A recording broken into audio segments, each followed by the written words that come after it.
Yo, all over the place podcast with Slink and Deon. I'm Deon. I'm Slink, and as Big D, the owner of DeMarco Solo, would say, we're live. Indeed. So we just want to let y'all know what y'all getting ready to get into. We talk about everything from relationships, politics, DMV news, sports, DC, Maryland, first Virginia. week, first homicides. Talk about that danger. Yeah. Gotta let people know where to walk at. Because it's getting dangerous out there. So we talk about everything. We talk about everything. That's why we call it All Over the Place podcast. Yep, all night long. So with that being, also, if y'all want to send, go to the YouTube page and subscribe, please do that. Share it out from Facebook because we are broadcasting live on Facebook and on YouTube. All Over the Place podcast, which you'll search for, you'll see us. And with that being said, we're gonna start the show. We'll be right back. And we'll be. Listen to my man. We're going to give him Tanner. Yeah, give him Tanner. Listen to my man, E.M. Tanner. We give you a few seconds of him. Don't ask us who he is. Listen to him. Walk in the building, a wonderful feeling when you are that nigga and do what you want. They try finesse me, but they can't finesse me, cause I'm a finesser, bitch, I'm not a bum. She say she love me, she don't really love me, she just want my money and I wanna fuck. It ain't no question, I do what I want. It ain't no question, I do what I want. I'm from the struggle, bitch, I had to. What's happening Monday night? First week of the NFL. Tickets done blew up. Motherfuckers done bet that farm on motherfucking shit. Bullshitting around. I'm telling you. Man, the NFL, look, all y'all girls, get out of that, man. Hey, Monica. Hey, Monica. How you doing, sweetie? Listen. Motherfuckers had the controller this week. Motherfucker didn't care if his woman was arguing or not. We watching football. Hey, they like Hey, Dana Kelly, how you What's doing? up, Dana? Hey, Dana, look. Man, we'll get the argument. We winning that argument. We watching 5 and 9. Channel 5, all that old bullshit. Wendy Williams and all that shit. Power Kane and right. Hell with all that. We watching football. Football is back, y'all. So back. Big week. Big week. Huge big. Yesterday was Black History Week. With the black quarterback. Them motherfucking black quarterbacks lit the lead up. Yeah. Let's give them their props, man. A lot of guys. And we got one coming on tonight. We got Lamar Jackson coming on tonight. Good game. Lamar Jackson playing the Las Vegas Raiders. Hey, Tish, how you doing? Great. Well, man, Tracy Lee with us tonight. Tracy Lee, great 1-0. Listen, great win. We got a lot to talk about. The Dolphins are thinking about still getting Deshaun Watson under the table. Man, Tyrod Taylor had a good game yesterday. Tyrod Taylor did have a good game. Tyrod Taylor, everybody thought he was a bum. Yeah. All you need is some receivers. You got to realize that the Houston Texans have good receivers. They still got Cooks. Yeah. They got Fuller. Cooks, so they got all speedsters. You know what I'm saying? Mm-hmm. So and they got a decent. It's not a bad team. I mean, I know they lost J.J. Watt and Deshaun, but but they moved on. D-Hop. Yeah, D-Hop they lost. Listen, D-Hop clearly moved up to one of the top 1 or 2. I'm taking him over everybody. What you taking? I take D-Hop because he don't get hurt. Now some will argue Keenan Allen. Big L. What's up, Big L? You look good Saturday, baby. That little good knee replacement had you sitting down like a motherfucker. Boy, that motherfucking park was full. Also, we want to thank everybody who was in conjunction with organizing the Riggs and Michigan Park Day, which was a success. No violence, no incidents, all love. You know, great pictures too. Yeah, great pictures. You know, few of y'all try to holler at niggas, girls, 2 or 3 cups in. But that's cool. You know, you're going to do that because some of you motherfuckers girls, others motherfuckers. But look, we're going to talk about that later. You know? That's related. But listen, man, it's always good when you can get a large mass of people together. And it's a lot of love, man. From that area, Michigan Park and Riggs Park was in conjunction Saturday with love. Yes, indeed. That was a beautiful event. The tents, people had tents. If you didn't make it, man, for the ones that was there, Tish, I seen so many people. I seen people I went to junior high with. Oh, man. Man, it was so nice. Yeah. Right? They ain't had no food. Motherfuckers hungry as a motherfucker. Yeah. Oh, wasn't no food there? They was just a get together, bring home. Man, stop all the cookout shit. Riggs Park Day. Motherfucker can't get nobody no hamburgers and shit no more. Fuck wrong. They got no chicken. We all say motherfuckers bring. Man, you leave. That's the only cookout you go there and leave and go buy food. You know what I'm saying? But that's not important. Right. It was more about seeing your friends and all. Yeah, and then with COVID, a lot of times people want to stay it's healthier. Yeah. Not to have everybody touching food and crossing and making plates and this touching that. So it was safer. Yeah. To be serious. I'm just bullshitting about no food. Right. Really, the love that was there was so gratifying because see, I was going to go back to work. Yeah. And then I said, hold up, man, I ain't going back to work. I left my wife up there with all them wolves. Let me get the fuck back. I left my fine ass wife. I said, niggas is fine. Where you going to go? I said, oh, this, okay, you going back to work. All right. I'll see you when you get back. I said, oh, this motherfucker, look at that. I said, hold on. I got to go back and get her quick. I got all the way to my car. I said, man, what the fuck? I ain't my motherfucking fine ass wife up there with all them goddamn wolves and shit. Let me get the fuck back up. I went back up there. Where you at, girl? Bring your ass over here. Right, you know what I'm saying? Yeah. Shit. You got back up there quick. Because I know people cool before the first drink. Right. The first drink, they touchy. Right. The second drink, they huggy. Right. You know, third drink, oh, my bad. I ain't mean to tap you on the ass. Right. See, get try to be slick. Yeah, get that third drink, that lemon drop. Yeah. You know what I'm saying? Because Bobby Adams had some lemon drops. Tricky Ricky, we've been all over the world, boy. Yes, indeed. I've seen him out there smoking. This my man, Big Ricky McLean from Uptown. Yes, Slim. Indeed. Slim, you've been putting them pieces on. You've been looking like you got about 5 or 6 horses. Oh, no, you got to see him when he go to the Kentucky Derby, listen, man. we got everybody there. Basil. That's our man. Oh, my God. He was Basil Hill. Listen. He was at the young guy Mushy's funeral today. Okay. He's responsible for feeding the seniors and feeding anybody with give it to me. We gotta have him on the show. I've been trying to get him, but he's so busy, man. Okay. Motherfucker feed everybody, be hungry as a motherfucker by the time he get home. He don't get nothing to eat. Right. Man, miss feeding everybody. No, great guy, man. Also a coolish coach. Okay. He played on the championship team. 70 what? No. 82. He was on the championship team 82. with Terry Scott. Yeah. But Terry Scott was Russell Wilson before Russell Wilson. Right. Before, back then, they wouldn't allow a short guy to play quarterback in college or the NFL. So Terry was really before his time because, you know, his brother was a quarterback. Right. Jay, and his older brother was a receiver. And his oldest brother was a receiver, which is Jimmy. Yeah. You got so Terry, the Scots gets it done. The Scots was a football family. Okay. Terry, Jay, Rick, and Jimmy. Jimmy is the oldest brother. Okay. So Jimmy probably my father's time. Or? Jimmy played with your father. Okay. Right. Jimmy played with your father. So there we go. We got a little bit of that. Now, we had talked about a lot of things that, let's just start the show. Prayers up. Yeah, we got to go. Listen, first and foremost, we got to go with prayers up. Anybody needing prayer, we take a few minutes just to get prayers up, man. The next 10 minutes or so, sending prayers out to anybody you know that's going through something. Me and you talked about a dear friend to our family and your family and my family, which is Louis DeWells, Stephen Strange. If y'all don't know him, see, so we got sometimes we got to stop using them ghetto name, Louis DeWells. Fuck all that, Stephen Strange. You know what I'm saying? Give him his government name. You know what I'm saying? And it's also the lineage from which you come. Strange and his mom. So Stephen Strange, who is in a dire condition. We'll send all our prayers out to him from All Over the Place podcast. Praying that he continues to get healthy. We need miracles. So it's time to pray, man. We also got to keep up Shelly Scott and Bruce Morgan after the loss of their son. Right. The funeral was Saturday. Right. I heard it was a really nice service.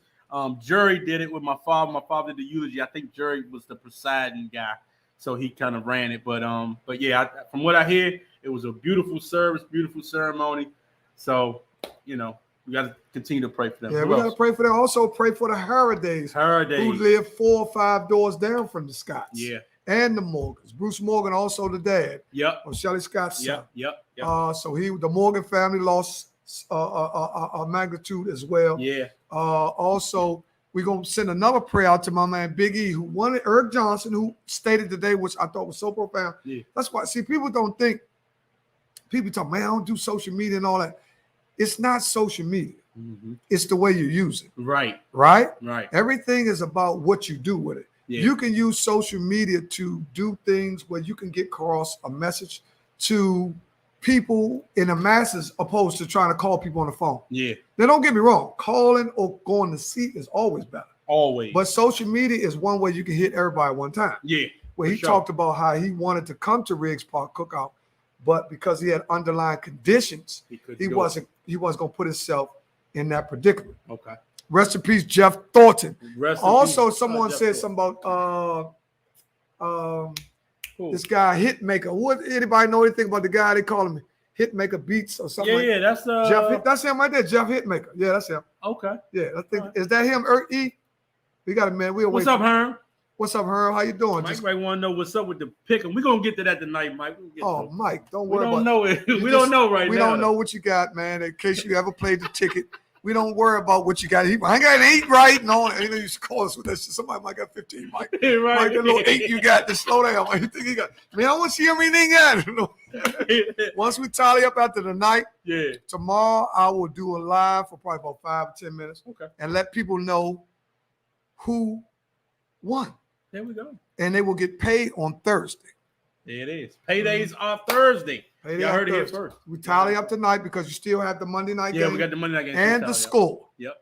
So it's no use even, don't even. Don't worry about it. We'll let y'all know. Yeah, we'll let you know. I know you. And we definitely going to get that cash up to that money. Oh, yeah, that ain't no problem.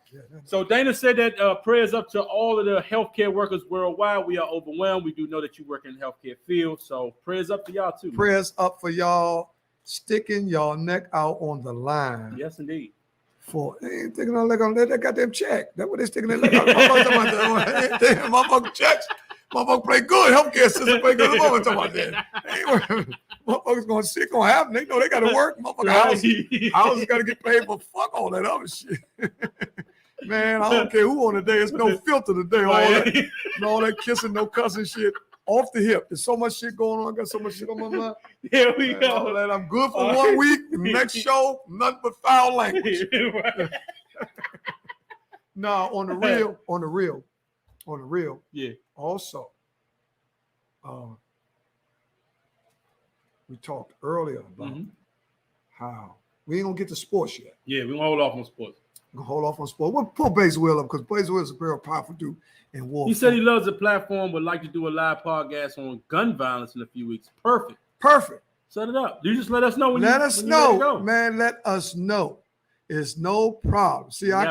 It's no problem, basically. Listen, man, I first and foremost, from All Over the Place podcast, as a host and the co-host, Deon speak for himself. Man, we are so proud of the work you have been doing for the city. Help feeding. We're watching your live. See, this is things we have to do now. We got to watch people live to know that they're credible for what they're doing. Yep. Because dude, we talk, man, I want to get on there. Oh my God, my man. Tariq Mahid. Prayers up to these kids going to school. Big prayers up to that. Prayers up. Yeah, we're gonna need some prayer. Yeah. But Basil you have been doing a great job at getting the food out. Also, he went to a funeral today. Yeah, we gotta get him on. The young guy Mushy. It was one of the guys who I think was killed up on Longfellow. Okay. Now, you'll be surprised. And without using no name, because Mushy is gone, and I don't even know his full name. I just seen the post. Okay. But this is the sad part about our community.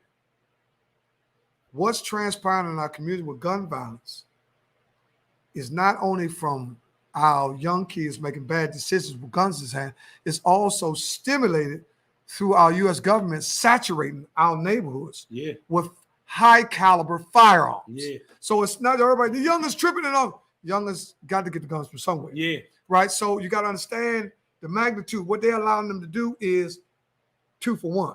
You kill 2 or 3, and then we give you 50 years. Right. So now I got 4 bodies out of the community, which could have been 4 lawyers, 4 judges, 4 doctors. You know what I'm saying? 4 touchdown or 4 rappers. Yep. It could have been anything. Yep. But if we're working in unison against our own, you're working with them. Period.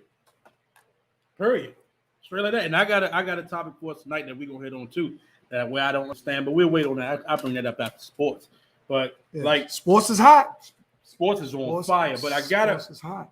Okay, so we gotta go back to the weekend. You said something about Riggs Park Day. It was 9/11 as well. The 9/11, right, right. So, which Riggs Park Day was on 9/11. Only 9/11. Maybe that might have been something. Now, I'm a spiritual man. Yeah. I believe in spirit, right? 9/11 was one of the days, which was one of the most difficult days in this country's history through the terrorist attack or quote-unquote conspiracy theory, however you want to look at it. Yeah. It devastated our country. Now, check this out. This is the day that a lot of people don't talk about. 9/12. Okay. 9/12 was the day that we fastened our bootstraps up got shovels, put outfits on, went to clean up the debris, went to help bandage people up, went to put people in hospitals, made sure everything was clean. We started the rebuild in 9/12. Right. So I think 9/12 needs to be highlighted more because 9/12 was the cause. Yeah. Right? Right. Now, the effect it had, it made us say, wow, life is short. Yeah. Something like COVID is doing. Right. 20 years from later. True. COVID has made us adjust our lives. Yeah, we definitely adjust. Just like 9/11 did. You got that right. So this every 20 years or so, now we're looking at things that, so what's going to happen in 2040? Right. Who knows? Hopefully we still here. But yeah. That's important. Yeah. You'll be 58. Yeah.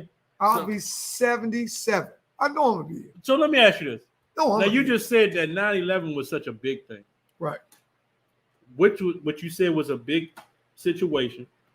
Which was worse, 9/11 or the insurrection when they went up in that Capitol? 9/11.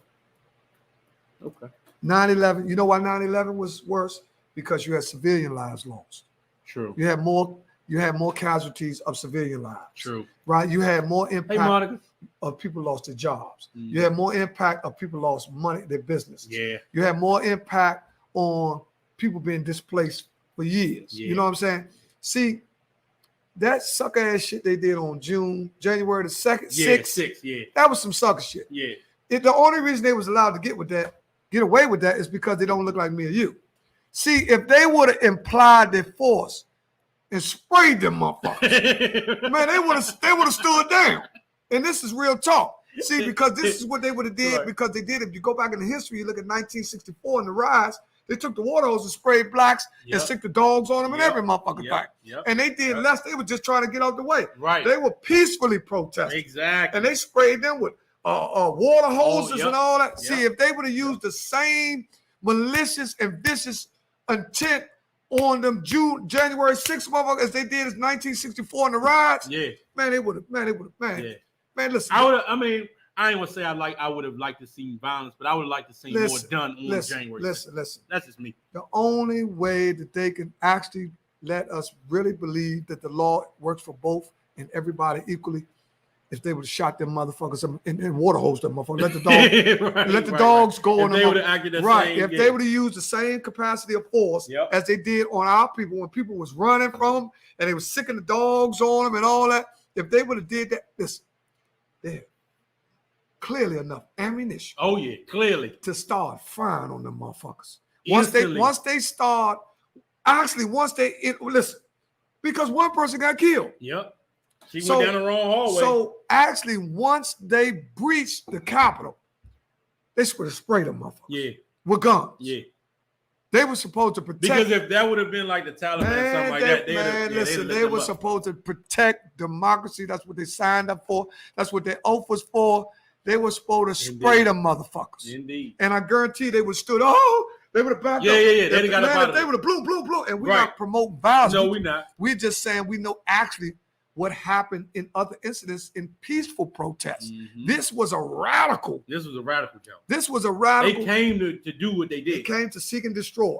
So that's when they're supposed to use force. No, not force. Extreme force. Extreme that's how they do when they pull one guy over. Yeah. When they pull one black guy over and he with his wife, they say he was reaching from something. They use extreme force. They shoot him 5 times. Yeah. In the car with his woman. With his baby in the back. So you mean to tell me if somebody breached the Capitol, you stand back and tell me, hold up. Man, spray them motherfuckers. Yeah. That's what should have happened. They really supposed to drone them motherfuckers. Yeah. They say we killed them. Like they did the girl in the car. That's what we were just talking about, That's what I'm saying. Listen, that's why people, they look like me and you. They got any sense of history, been here for quite some time and seen that the justice system is impartial and unfair towards different ethnic groups. And if anybody disputes me, we need to watch you because it's common sense that the justice system and the penal system is disproportionate for the population of individuals who's walking. If we 12% of the population, you can't be 60-something% of the penal system. Right. And wait a minute, the numbers don't match. The numbers ain't gonna so never match. Unless they rig for a set of people to lose. Black and brown. We ain't saying that. But you know how when dudes play Madden, you like, man, you know you good. Right. But he doing some shit that he keep winning. Right. It's called cheat code. Yeah, it's called cheat code. Right, he don't win. Hold on, let's see what Renee. Okay. Renee Shabba, she says, so true, Ernest. This coming Saturday is another protest. Let's see if democracy will be protected. They need to spray them. So she got one person. Listen, spray the ass.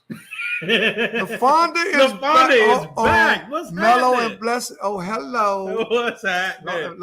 Thank you for coming back too. LaFonda, just because you are a two-time welcome, coming backer, are you a sports fan? I'll give you 60 seconds. Yeah, we give you 60 seconds. We know y'all got a 10-second delay anyway. So we did talk about this September 11. We had to get that one out. Right. So, in my opinion, I'm going to say January 6th was worse than 9/11. When they were up in that Capitol, man, that was a different situation. So, I agree that force should have been applied, but that was like a secret attack, 9/11. But at the same time, Bush was on his game because he was like, oh no, we killing you know what I mean? We gonna get you for what you did. And he went and got him for what they did. Now, we ain't gonna get into weapons of mass destruction and all that. We ain't gonna get into that. But he went over there and fought. Them buildings went down, he went over there and fought. They ran up in the Capitol. They trying to put people in handcuffs. They ain't gonna kill nobody. But that's just me though. Okay. All right. You gotta respect the man's opinion, but I said to myself, September 11th was bad. September. Where was you at on September 11th? By the way? I had a hell of a job. I made $24 an hour back then. Yeah, I was working down by the World Bank. I was actually down where the next plane was scheduled to come. I was 2 blocks from the White House. Okay. So I was working for Verizon then. Okay. We had a job. We was working 4 in the morning to 12. Yeah. So, but me being a street guy that I was, guy came to me about 7:30 in the morning or 8:30 when he said, man, Slim, pack this shit up. I said, pack what up? He said, pack the tools and shit up. Yeah. Because, we was running cable underground. We wasn't running through the ceiling. We was running through the floor. Okay. Right? So that lets you know what kind of building we were in. So we were running fiber. We was running Cat 5 underneath the floor. Right. 4 in the morning, 5. He said, man, this was 7, first plane. Yeah. He said, man, pack that shit up, Slim. I said, pack what? He said, man, pack tools up. If we gone, we out of.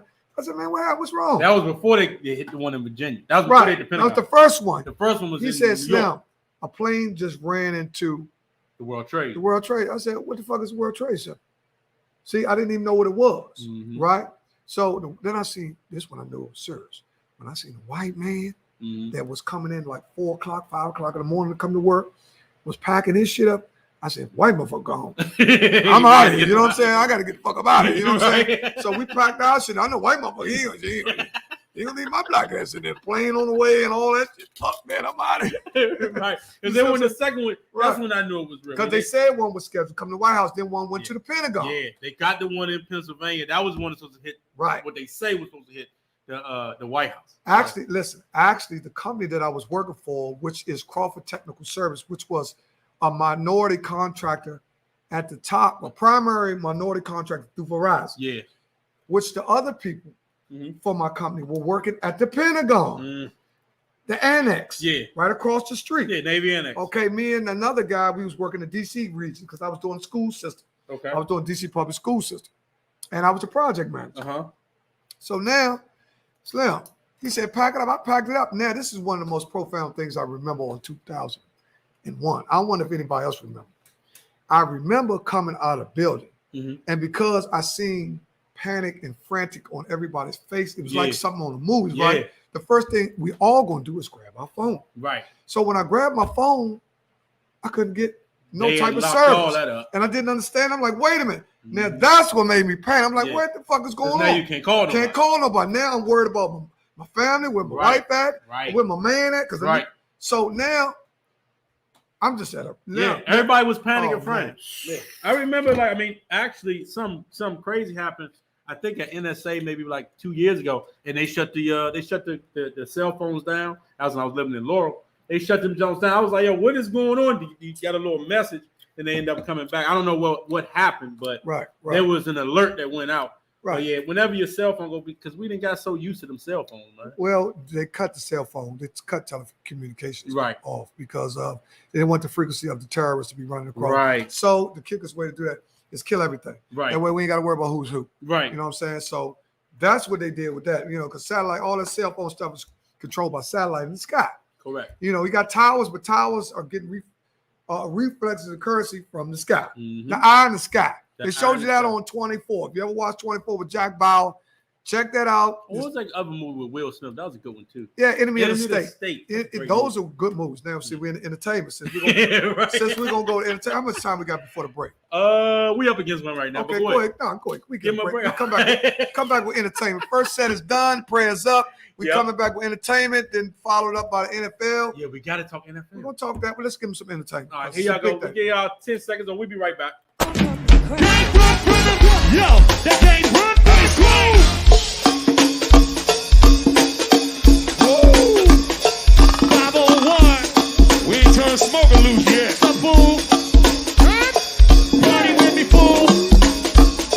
There he is. And we are back. Segment 2, first one. If you're just tuning in, we appreciate you for coming in. Yep. But the first segment is always about prayers up. You can't do anything until you pray for somebody. Everybody need to know how to pray or not. You need to willing. There's no proper way. I ain't gonna say that. So there's a proper way of praying on. You know what I mean? Yeah. Listen, start with your heart. Now let me say this, because one that I did forget about prayers up. Okay, go ahead. I'm not sure what Big D's last name is. Do you know his last name? You're right. Brian Lamont. My man lost his father over the weekend. Him too. Brian Lamont. We definitely got to pray for him because it's some tough times. And I was telling Brian, right? You know, we're gonna get off this and get on this and get off this. Yeah. I was telling Brian, we're close friends. Yeah. Now I don't never gratify or glorify my friendship with people because I cherish. Yeah. So I try to be even Steve. But he came to me and said, man, I knew he was hurt. Yeah. And I was like, Slim, that's serious business. Mm-hmm. When you lose a parent, man, drop the image. Everybody. I ain't talking about him. Yeah. When you lose somebody that's close to you, it's okay to cry around your friends. They know you're hurting. Right. Your real friends know you're hurting. And they gonna be there to lift you up. Listen, they hurting too.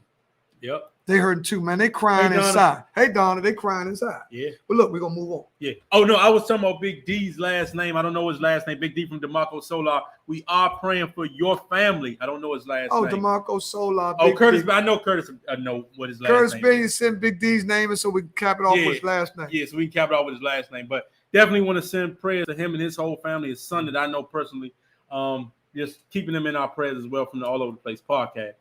Now, with that being said, entertainment. Entertainment. Oh, Pumphrey is his name. So to the whole Pumphrey family, you know, our prayers are up for y'all from the All Over the Place. Also, podcast. prayers off from the All Over the Place podcast up for the Lamont family, Brian Lamont. Indeed. Good friend of mine who loves and helps everybody. Yep.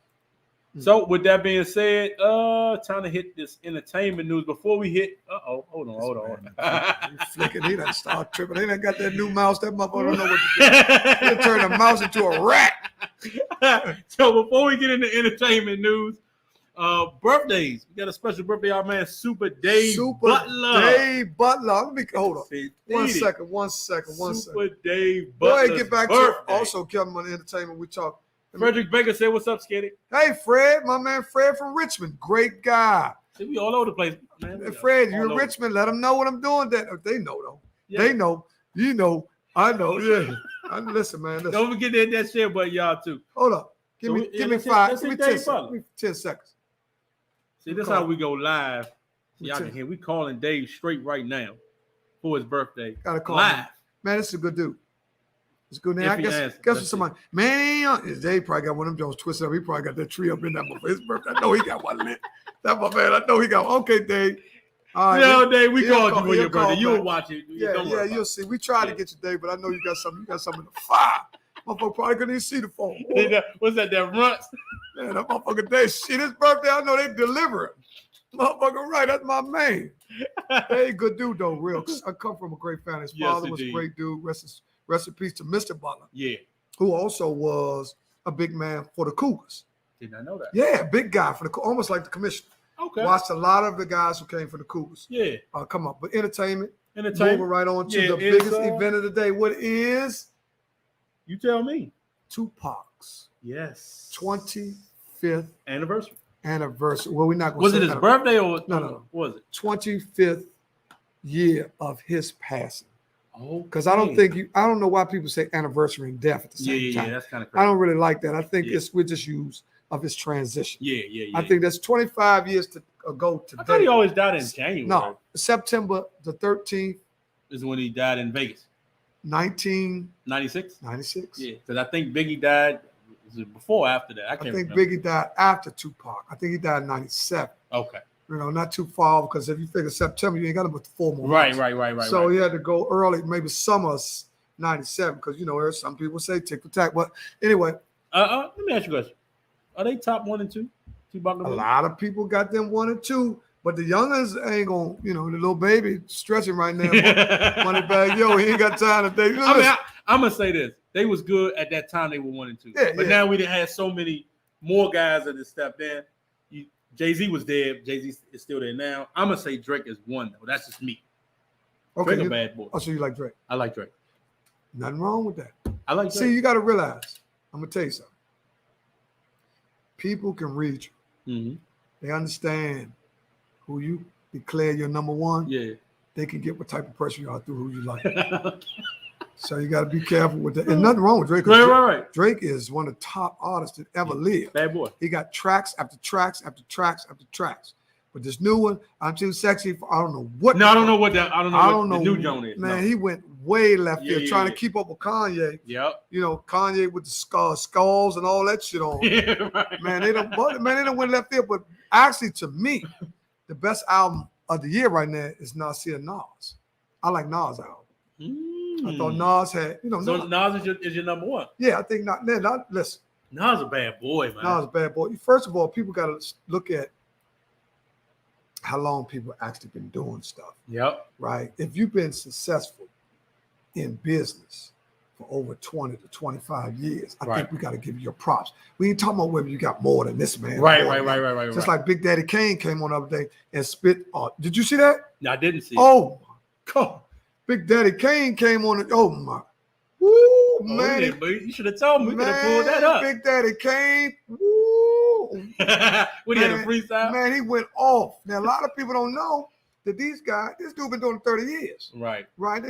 Them dudes, they'll be able to rap till they die. Yeah. Because it's an art. Mm-hmm. You don't lose that. Just like riding basketball. You're professional. As long as you got the physical health, you don't lose your voice. The tongue. Yeah. Something where your voice. When you can't speak, there's something different. Right. That's like Frankie Beverly. Didn't he lose his voice? I think he had throat cancer or something. Oh, okay. And he had to get surgery, and it took some of his strength from his voice. Oh, okay. Because he's a bad boy too. Oh, ain't no question. Legendary. Over 40 years of music. Yeah. Over 40 years. That's the type of music actually our community need to embrace more because it's more reality, more love, what we go through. Right. It's more of a message in it. Mm-hmm. Now, don't get me wrong. All music has a message. Right. But what message is feasible for our people? Mm-hmm. That's the question. For us. Mokisha, is that cool? What do y'all think? Is that cool? He's doing the money bag, yo. And it's art. It's still art. Yeah. Because they called it different names. I think what's the boys from Houston? They was drinking that stuff back in the day. Oh, you talking about the boy that died? Yeah. Pimp C and all them. Yeah. See, they were doing. See, listen, they were way doing. See, this is what I'm trying to tell you. That what people doing now, they think they first. No, but the youngins always think they first. No, listen. What happens to anybody, not just youngins, anybody that gets something, they're so in love with it, they'll start promoting like they're the first one doing it. Right. But motherfuckers been drinking syrup. You know what I'm saying? That ain't nothing new. They Mokisha, he just put a name with it, put a little twist with it to make it sound slick. Right. You know what I mean? But motherfuckers, the Pimp C, the Rick Ross, all of them. All of them. All of them. That's actually they were catching seizures and Lil Wayne, all of them because they was getting dehydrated. Okay. But I guess you gotta drink water and all that stuff. Yeah, I don't know. But what happened with the lean, in which I like the way Moneybag Yo explains it, because he's saying that when he on lean, Slim, it puts him in a predicament where he said Maze haven't made an album since like the 70s or 80s. Yeah, but their music's still popping, right? Yeah. We can listen to that right now. Yeah, of course. Yeah. Well, it's probably the only music you'll hear till you die. Right. That type of music. Well, you won't hear some of Lil Wayne's songs right now. No. You know, lick you to the lollipop. You ain't heard no shit. See, a lot of that's what I'm talking about. You know, you still hear Marvin Gaye. We might pop on once every 2 months. But a valid DJ should have one Marvin Gaye in his rotation once every 60 days. Yeah. Even if it's just sexual healing. Right. You see what I'm saying? Certain songs, that's why you still hear Ozzy Brothers, you still hear the OJs. Yeah. Those songs, that's my point. Right. Yeah. Rodney was saying they haven't made an album in so long. Right. But the music that's how good their music was. Yeah. Because you can cut that joint on at any time. Right. So, yeah, we get to all right. So we got any more entertainment news? I don't know. Yeah, I got to talk about something. Okay. Rihanna has been looking really good. When did she stop looking good? Man, I'm talking about Rihanna has been looking so good. ASAP. Who was Rihanna with the other day? She was with another female. They was looking real good. Man, let me tell you something. Rihanna. I don't remember what picture that was. Man, these young girls, and they got money. Is there anything better than a woman that got money? Well, you know, don't get me wrong. Okay. A guy like myself, I don't care if you got money or not. Perfect. But it doesn't hurt. No, it's not going to hurt. We're not going to fake like, oh, you mean what? It's not going to hurt. Yeah. If she has money. Because I got money. No. I'm trying to get to it. Oh, you trying to throw that shit? You got money. Hey, I got enough to support this little ragged ass shit I got. You know what I'm saying? But let me tell you something. We trying to get the real money. Yeah, we trying to, man, listen. People say, man, they be, broke motherfuckers be quick. Money ain't everything. Man, shut your broken. Money ain't everything, motherfucker ain't lit, man. Let me tell you something. It ain't everything, but it's damn close to everything. Right. Man, let me tell you something. Black motherfuckers get money like they got it. Listen, the last thing they worry about is how to pay for some shit. Right. Which the average black motherfucker is. Yeah. See, when you talk about reality, so that's less stress. Yeah. So this is where they spend time in the entertainment world. Mm-hmm. But dude, I wouldn't get my body done. I wouldn't do this. I wouldn't get titty. You can't afford that shit. If you go down 37 and get that ragged ass motherfucker in the back of the apartment shooting you in the ass with that motherfucker silicone. Or 37. Yeah. You know what I'm saying? Man, listen. To get your body done up. That's the topic we're gonna have too. We you know what? We can talk about that. Let me tell you something. To get your body done all the way right, it costs some money. At least 20,000. No, total. We're not talking about just your physical aspect. What's up, Mike? We're talking about put it up there, Mike. We're talking about what enhancements of the body. Hold on. Before we go there, the Fonda said it's a rumor that Rihanna's pregnant. A$AP so they must be shooting the club up. A$AP is on it in a hurry. Man, A$AP, man, you ugly motherfucker. You better get her pregnant. Listen, if you're a funny looking motherfucker like me, the first thing you gotta do is get her pregnant. You know what I'm saying? Listen, man. Motherfucker, man, I ain't trying to get married. Man, you know, funny looking motherfucker. Ain't nobody you have to hope to find somebody that want to marry your funny ugly. These motherfuckers think they got QC. Hold on. Now let me say this before you say that. This is what I heard. Now, I heard this from a close source. He said you could be big, black, and ugly, but if you got that paper, you're going to look real good. You got that money. Well, listen. Now, you tell me if you agree or disagree to that. She took a picture. It's on Twitter. Okay. We need to check We got to go with that. We got to go. We can believe that. We can go with that. She laughed us now. But, so what do you think about that statement that I just gave you, though? Of course. Listen. If you got money, you could be whoever. Listen, we're not talking about, some women, some women they don't. They don't. They just take old working hard, lunch pail carrying motherfucker, old 8-hour motherfucker, $16 an hour, combat boot wearing motherfucker, you know what I'm saying? They'll take him, you know what I'm saying? Okay. They'll take him, but some of them like, look, fuck all that, all this motherfucking shit. This shit ain't getting paid for. With that motherfucker $17 an hour. Man, they looking for a motherfucker to make 100 an hour. An hour. I'm telling you, man, listen. If you don't believe that economically, economics is very important when you look like me and you. Not only just for yourself. Right. The more that you get, the more that you can help someone to look like you. True. See, that's where your blessings come in, where you can spread the love. See, that's what I'm trying to tell people. People saying, man, is Tyler Perry a billionaire yet? No. You know why not being? Because he helped everybody. Right. If he would have just thought about himself, he'd have been a billionaire. Easy. But a lot of the people that's shooting up to the billions, those are the people a little bit more selfish. Yep. You see what I'm a lot saying? more selfish. Because they thinking like they got some goal, and sometimes to get to the top, you got to be selfish. Yep. A lot of people, Rihanna is bad. That shit break your speech, man. Michael Bendy said prime example Michael Blackson. That's the comedian, the African mother sucker, that dude. What about? He's saying he got money, so he get the women. He do got a fine little junk. Oh, Michael Blackson? Yeah, Michael Blackson. I don't know if he married her or not. Michael Bendy's saying that like he was just hating on that black ass. See, that's what he talking about. Man, how's you gonna hate on his black ass? You know what I'm saying? That black motherfucker. Michael Bendy, you just got married. You fucked up, man. You hating on that black ass motherfucker. Man, you think I'm worried about this motherfucker? Man, listen, man, you got to say something. Yeah, you right, because Michael Black.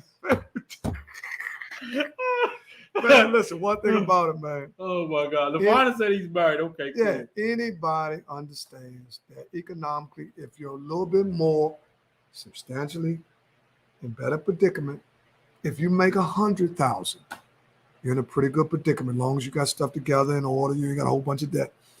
You should be in a better predicament than a guy that makes 50,000. I mean, that's just common sense. You make $50,000 more. But sometimes it doesn't really matter. There we go to the but. A guy with $50,000 with good credit could be worth more than a guy with 100,000 with bad credit. You got that right. So you got that if right. a guy who has $50,000 and a 780 or 800 credit score has more buying power than a dude that's just worth 100,000. So therefore, sometimes, and also investments and all them type of stuff. Yeah. Well, sometimes your salary, that just could be your salary. That don't mean how much you're worth. Yeah, it don't mean nothing. You could be paying yourself $50,000 a year. Indeed. All the time, you'd be grossing $2 million. Right. You see what I'm saying? Right. So, you know, that's how what they call it, 6 in one hand, half dozen the other, I guess. I don't know. Okay. Some people say it that way. I don't know. Okay. But you ready to hit these sports or what? Yeah, let's talk about it. Uh-oh.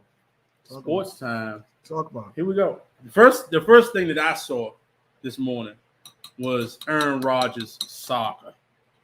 Aaron Rodgers had a bad game. He threw 2 picks. He had 5 picks over the last, I think, 5 years, 3 years, something crazy like that. He goes out yesterday and throws 2 back-to-back interceptions. Then he comes after the game and says, well, they already picked my replacement. Let him play. Just think about that. Fuck Aaron Rodgers. I ain't thinking about Aaron Rodgers. He's not going to come out and be the top story of All Over the Place podcast. The top story of All Over the Place podcast is the great day that the black quarterback stood high and had the most successful week in NFL history. All black quarterbacks won. What? Give me the numbers. Teddy Bridgewater, Denver Broncos. Teddy Bridgewater threw for 264 yards, had a passer rating of 115. Oh, he was cooking. He threw 2 touchdowns. Teddy Bridgewater. That's one. Who's the Dolphins. He plays for the Broncos. Right. He also just beat out the boy Locke. But Michael Belly is right. Let's go back to the top, starting off Thursday night. Okay. Dak Prescott coming off a miraculous injury, broken ankles, supposed to be messed up throwing shoulder, threw for 400 yards. Yes, indeed. He cooked. He almost pulled it out. He played perfectly. The defense let him down. But they was going against a great Tom Brady. Yeah, Tom Brady. To go. Everybody knew he was going to go down there. Yeah. Okay. We also had. I like what he told Tom after the game, though. We will see you later in the season. Meaning they going to the playoffs. We'll see you in the playoffs.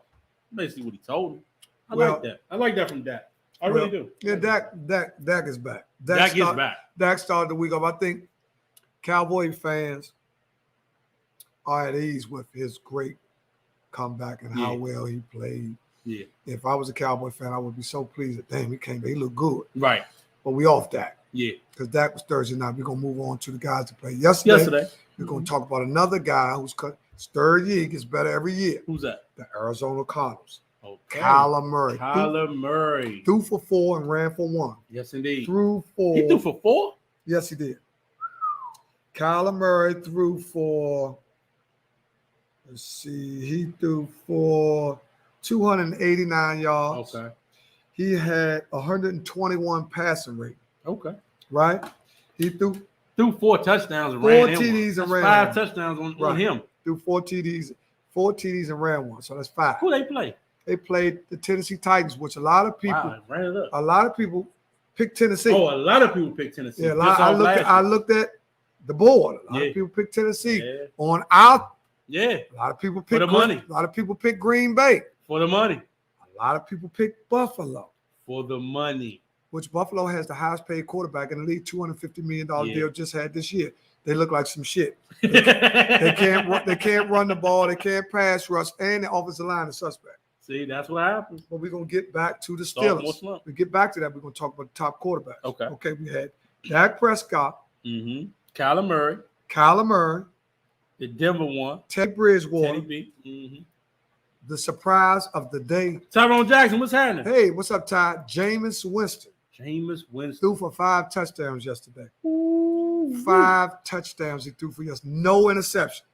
I know they got him. Clearly see that system has a lot to do with success. Yes, it does. So a lot of times, just like life, you have to be around the right individuals for your success to escalate in a rapid fashion. Absolutely. Now, if you're around motherfuckers where it's required for you to do more, you're going to tend to make more mistakes because that means too much weight is being put on one person.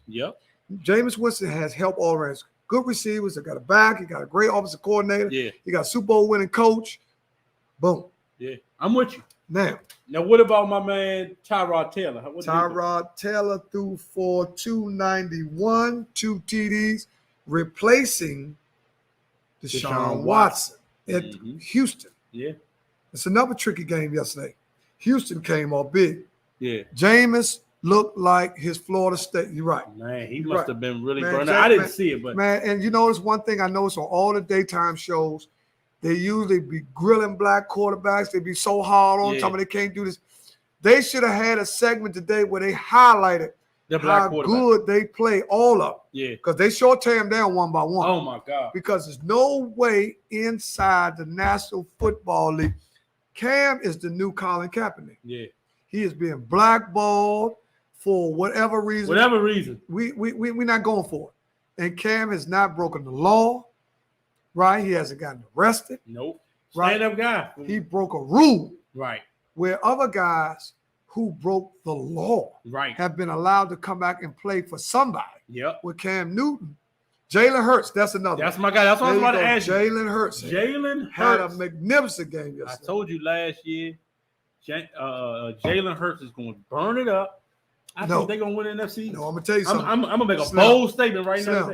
I got to give it to you. Just as well you was an advocate of Jalen Hurts last year because you wanted him on the field last year. I was a big advocate of Jameis Winston. Yep. Listen, this is something I'm gonna let our listeners know. Don't let people put stuff in your head to shake your own confidence. Right.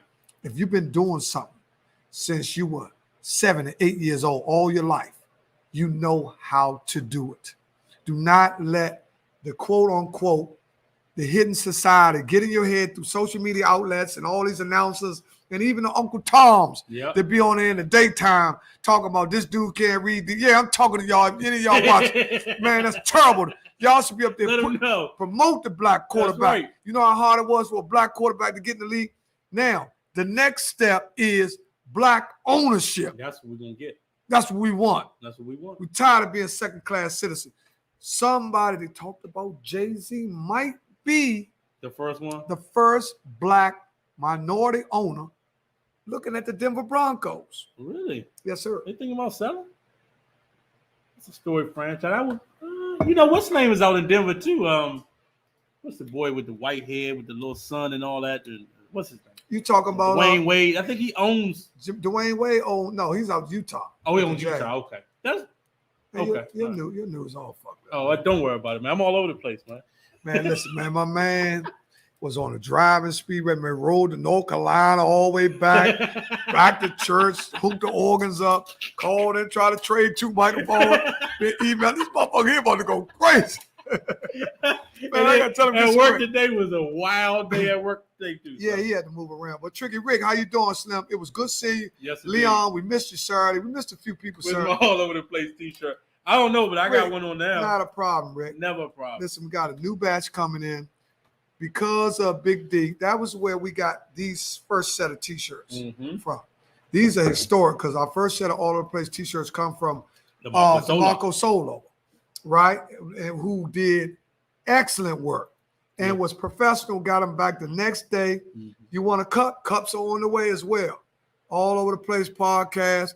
Monica, you are a loyal listener. We got to get a cup for Monica. We got to check the tape and we got to see who watched over 50 shows. Yeah, that's what we got. We're going to give out some stuff. I hit the number for 60,000.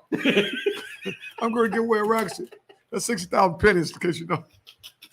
Oh, Slink hit the number. Right. Phone great ringing. Right. Slim and Wayne. No, I ain't no. I'm just calm down.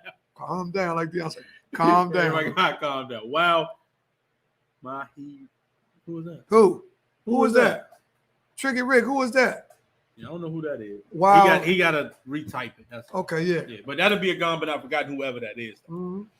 Monica Master, I just want a cup. You gonna get a cup. Definitely gonna get a cup. Donna Douglas. Oh, no, that was Monica Master. No. Donna Douglas, Monica Master, Letitia Smith. I can make that happen. Period. 3 of, to be honest. Yeah. We got to get Dana Kelly one, too. Dana Kelly. That's 4. That's 4. Yeah, that's 4. Man, they come Lindsay Lohan. I don't know all these motherfuckers in the background. Yeah. I ain't get no cup. How they get cup? Ooh, they ain't toasting this shit. But look. But check Mike Jackson said he watched over 50. He did. Yeah, I know he did. He did. Eric Johnson, too. Eric Johnson watched over 50. Yeah. So that's something. Look, who was that? Who else said that? That's Monica. Yeah. Yeah, I definitely know you watched over 50 episodes. Man, we appreciate that, and too, man, listen, all over the place podcast. Listen. Without y'all, there is no us. This was just a thought. There is no us, man. You know, if it was up to me, I'd give away everything. There it is. But I say 100, he say 50. He say this motherfucker here working fine. Man, we can give away 50. I said, hold on, we can't give away no $50. Motherfucker. 3 people can go eat with 50. What the fuck they going, McDonald's? Man, it costs $10 to eat at McDonald's. Hey, Renee, how you doing? Speaking of that, what's up, Renee? Man, look, did Chipotle's prices go up? I went yesterday to get my bride something to eat. I paid $13. Hold up. For a bowl. That was up. That kind of upset me a little bit. Not just Chipotle. Everything. Chipotle used to be $8, $7. Everything since COVID has went up. Flights, gas, food, supplies, toiletries, anything you could think of, haircuts, everything, any kind of services went up because a lot of people have been without income. Yeah. Not you PPE motherfuckers. Y'all motherfuckers 600 a week plus what y'all do, clogging like a motherfucker. And you scammers, you motherfuckers got Louis Vuitton like a motherfucker. Motherfuckers scammers a motherfucker. That motherfuckers got that Louis Vuitton. Yeah, but listen, I ain't mad at you, Slim. Listen, right. I want you to come off because for real, technically, they owe some money for retribution. My great grandfather was a cotton picking motherfucker. You know what I'm saying? I ain't got no. So they owe us? Motherfucking right. Goddamn right. Shit, you know damn right they owe us, man. Listen. Shannon Witherspoon, what's happening, babe? Shannon Witherspoon, listen, post-COVID prices are crazy right now. Also, what's the name of his show? His show, we got. Big shout out to him. Shout out to Diamond City Podcast. There it is. That's the man right there. At Rebel House, which is Jermaine Quarterbomb Studio. There it is. Great guys. I talked to him the other day. He was talking about swapping out. We doing one over there. He doing one with us. Man, listen, man. I think the idea still a motherfucker. He was like, what y'all doing? You get our shit. We ain't know about get over that motherfucker, loosen the cords up for y'all students. Right. See, I get over that motherfucker, I start unloosening the cords and everything. Make that shit sound fuzzy as a mother. That's how we act. Yeah, we on some 007 James Bond shit. Hey, Shannon, I get over that motherfucker, I start loosening my cords up and shit. That shit be fuzzy as shit on Rebel. That's in Diamond City, man. It is. Diamond City. Diamond City, Y'all man. need to check them out too, man. Make sure y'all check them out. Shannon, get the days that y'all are available. Big Winston, what's happening? Oh, Winston Harrison. Also, Winston has contracts all over the city. Winston, put up there what contracts you have. Type it in, what you're doing. What he has a big contract with the city where he's doing. What do you do? Oh man, he do trash removal, everything. Winston, put it up there. I ain't gonna tell you what you have him on the show. Of course, I get him anytime. Okay. It's my friend. We got to get everybody on. We want to get all y'all on. My man Marlon Smooth Fletcher. That's my realtor. He gonna come on. Man, so many people we got to get on. We done already had how many guests? At least 60. At least. We had at least 50. At least 50 or 60 guests. But I'm gonna tell you something. Guests are great. Francis. Hey, Francis. Francis, it was so good seeing you, sir. One thing about you, Francis, you always got some food at that motherfucking cookout. I've been so glad she loved me because I can go right over. What you want, boy? Go ahead and get what you want. Right. See, it's so good. See, a lot of them motherfuckers at the cookout hungry as a motherfucker. But they can't go to them people because the people don't know them. Right. See, I'm from Riz. Yeah, all I got to do is walk around. They tell me, here, you want something to eat, Ernie? Because people know. Yeah. I seen Tish. Man, Francis always got food. That's why I was looking when I first got there. See, I already know. They said, where the food? That motherfucker said, they got hamburgers. I don't eat no motherfucking hamburgers. And kind of motherfuckers, man, I ain't locked up. I don't eat no hamburgers and hot dogs, glizzies. I don't eat that shit.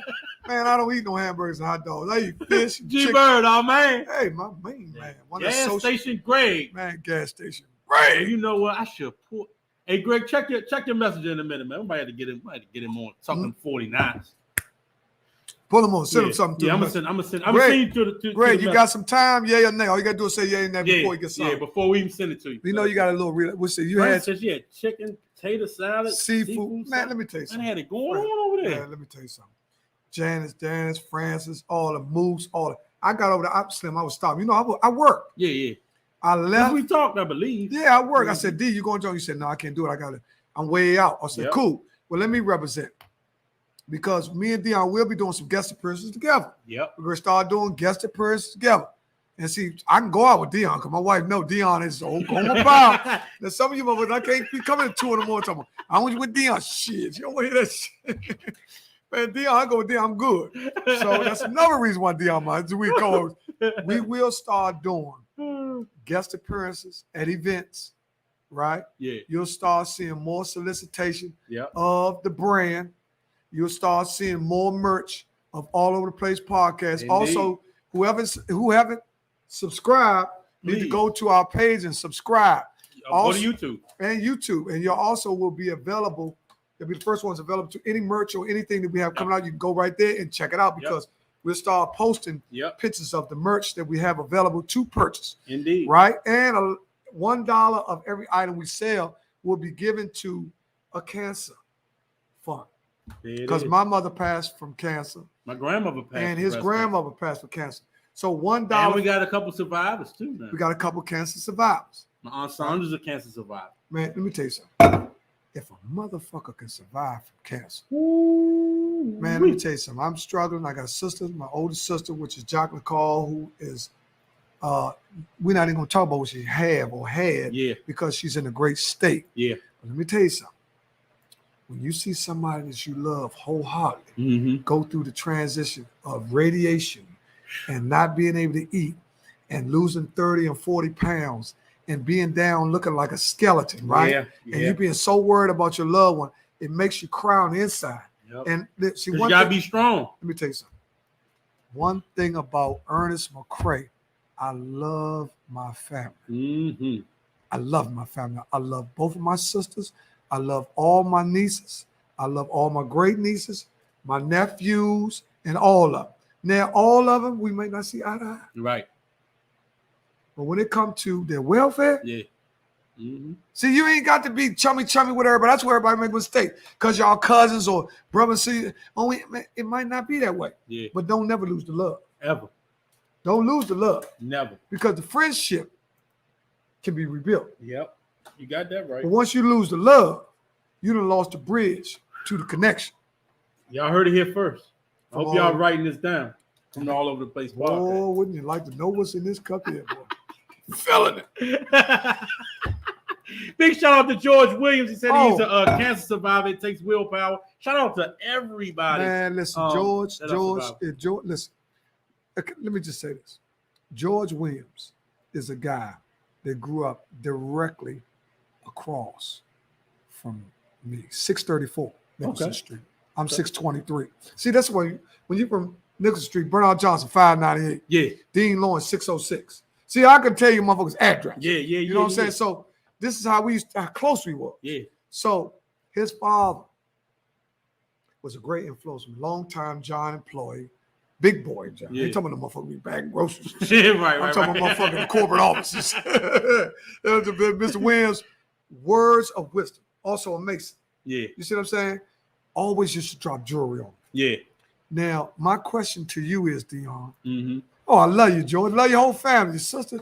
Man, listen, that goes on. Ricky Williams, George Williams, Timmy Williams, Gail Williams, Dina Williams. Let them know. Leah Williams. Oh, man, what you talking about? We family. Mm-hmm. We can be, listen, me and George can be 1,000 miles away from each other. Mm-hmm. And if something happened to one or other, yeah, we would be devastated. Mm. Right? Electric football at your house. See, I had electric football. Dean had electric football. Okay. But my thing is, and I want to give everybody a chance because it's not about me, it's not about Dean. Right. Correct. If you had a chance. Go ahead. I'm sending Greg the link. Go ahead. Yeah, if you had a chance to thank somebody who had a profound influence on your life. Mm-hmm. Who would it be? Who would it be? And for me, it's not one person. I was so blessed. People, because I'm telling you, the decisions that I made, go ahead. I put myself in a predicament to be incarcerated 40, 50 years. Yeah. But through the grace of God, mm-hmm. You see what I'm saying? Mm-hmm. And I ain't getting holy rolling here, but sometimes we got to keep it real. You know what I mean? Because sometimes I play and cuss and all that. But man, I'm blessed. Yeah. I come from a good mom. You know, God was good enough to take my father away from me before I found out he was beat my mom because I'd have killed him. Yeah. I'd have killed his ass. But my mother good people. I know she ain't done nothing for my father. Mm-hmm. He get that motherfucker steam in him. And he be talking crazy. Yeah. That's how, I'm with you on that. I done heard a lot about a lot of that back in that time frame. But hey, it is what it is. But you are a living, burning bush. That's what you said. Oh man, good. Thank you. But listen, let me tell you something else. What y'all doing in today's time, that's not nothing new. Side pieces and creeping and all that. See, back in the day, they was barring flour at the back door. See, motherfuckers fucking them motherfuckers again. All that barring sugar and all that shit, motherfuckers don't know. Your father down the street for real. Yeah. You know what I'm saying? See, a lot of motherfuckers don't know everything. They think this creeping and shit new, my man. Your father lived about 8 doors down the street. You done brought flour to the back door and shit. Oh you think the motherfucker upstairs sleeping with your mother and father. Shit, there's been a lot of shit happening in Riggs. We can't even disclose. There's been some furnace. Yeah, we can't be snitching. Man, there's been some furnace fixing motherfuckers. See, that's how the old motherfuckers used to trick them. Man, they fix your heating system. Right. They want some pussy after they fix that heating system. That's about 400. Man, the motherfucker, see one thing about them old timers back in the day, Slim, they were so good. They were so smart, Slim. First thing they do when they get their check is get some tools. Because, see, let me tell you this. On a serious note, and this is something y'all, if y'all had a chance to be here, y'all understand economically. I'm going to show y'all where our dollars go. Okay, tell us. 30 years ago, Black people fixed everything in their house. Ain't no doubt about it. I don't care if it was the stove. I don't care if it was the phone. I don't care if it was the gas. Remember, people used to check the pilot. Yeah. You go in the basement. Blow the whole house put up. the fuse. The switch fuse. Yeah. Black people used to fix everything in their house. Indeed. The way a lot of these LLC white urban companies came up was coming into the Black community. Michael and Sons. Yeah. All these companies that JC Flood, look, they did what they supposed to do. Right. But I'm just showing you how a lot of times we wonder where our wealth go. Mm-hmm. We're sending our wealth right outside our community through companies where people used to change their own brakes. They change their own oil. Mm-hmm. Now, don't get me wrong. For the most part, if a woman lived by herself, she would take it to Goodyear Yeah. or a major company that was certified, someone who dealt with a lot of old people. But let me tell you this, D. A lot of the money in the black community is going right out of our pocketbooks and bank accounts into white urban LLC companies. Indeed. Even Amazon. All y'all to be thinking, I don't know shopping. Man, buying getting rich. Yeah. Jeff Bezos, man, we had this motherfucker talking about COVID. This motherfucker going to the moon. Yeah, right. Yeah, this motherfucker, he ain't think about COVID. My grandfather still think listen, at 89, let me tell you something. One thing about a skill is different from being able to scholastically achieve something. Okay, I'm with you. Two different things. Skills, I'll say this one time, and y'all never forget this. Skills pay the bills. Better believe it. Scholastically, the goalpost changes based upon the economy. Yep. I mean, it's just that, I went to trade school, so I know exactly what you mean. I didn't go to university. I went to trade school. I went to computer school. So I know exactly what you're talking about. But we have been influenced over the years. Getting a good education. Right. Go get that 4 years. You don't even get a job. Before somebody say, we're not on here promoting for kids not to go to college. Right. Because we know that a lot of kids are great students. Yep. They're studious. They belong in college. Yeah. But college is not for everybody. No, it's not. You need to find out what your kid's strengths, and if he's not a classroom person, don't put yourself $150,000 in debt. Because that's what you're gonna do. Or don't give the kid so much pressure with all these student loans. Right. You see what I'm saying? Right. Because he might be a great mechanic. Right. He should be good with his hands. He could be an AC man. He still could work $100,000. He still could work at the Capitol. Yeah. Or he can have his own business. How about that? So, hey, I'm with you. Now, we kind of got off sports. We're all over the place. That's what we do. But I got to ask you this. What did you think about that Redskins game? The Redskins. Did they blow that? No. Do you blame it on Antonio Gibson? What? Let's talk about the game. Okay. First of all, the Redskins starting quarterback got knocked out. He did. So whenever you're starting quarterback getting knocked out, you don't even expect to win. Right. That's just common sense. Anybody know that? Yep. Because a good team has the majority stake in their quarterback. Correct. So if you're blessed enough to have an adequate backup, which we should have signed Cam. We should have been signed Cam. I don't care what any of y'all talking about. Cam is better than everything we got on our roster. Yeah. He's a Super Bowl guy. He went to Super Bowl and the MVP. MVP. But you know what? You know what I think they're going to do? That's what I think they're going to do quietly. They're either going to get Jimmy G, they're going to get Marcus Mariota, or they're going to break the bank for Deshaun Watson. Give me Mariota. Well, we talked about Mariota going to burn it up like Jameis Winston. Well, we talked. Listen, if he gets a chance, Mariota's only thing is his health. Right. Can he stay healthy? Which the general on the field is gone. He's talking about the quarterback. Right. Now, one of the things we had a big problem with.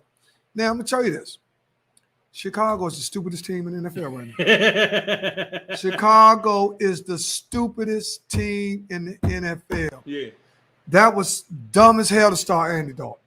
Andy Dalton didn't throw a ball over 7 yards. Mm-hmm. You know why? Because his thing was just to pad the stats. That's it. He made it. Man, if it wasn't for that running back, they'd have got gutted. The running back had over 100-some yards. Shorty was running that joint like they was passing. Shorty's a good running back, though. Yeah, he's a good running back. Yeah. And the running back that the Redskins got scored 8 touchdowns in one game. Now, the Redskins got their quarterback knocked out early. Right. Which Haneke came in and showed promise. Because if you look He didn't look bad. He didn't look bad at all. Okay. And you can see after the first drive, when you first come in, you rusty. Right. First drive, I think they went 3 and out. The next drive, he went down the field.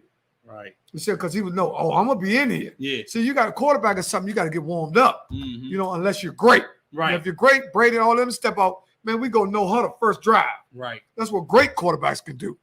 But if you're average or good, the offensive coordinator usually systematically puts you underneath an umbrella.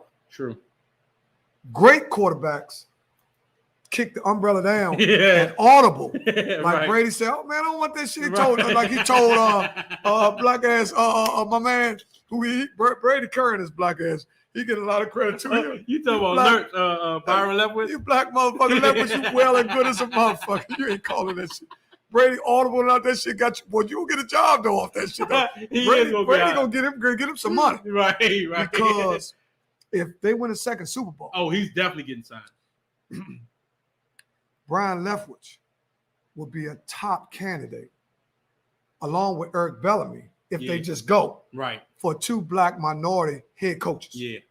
I thought Bieniemy was ready, but Bieniemy is ready as far as football, but he got some stuff off the field that they're hanging over his head, which I'm not going to bring it up. I'll let them bring it up because that's what they're using.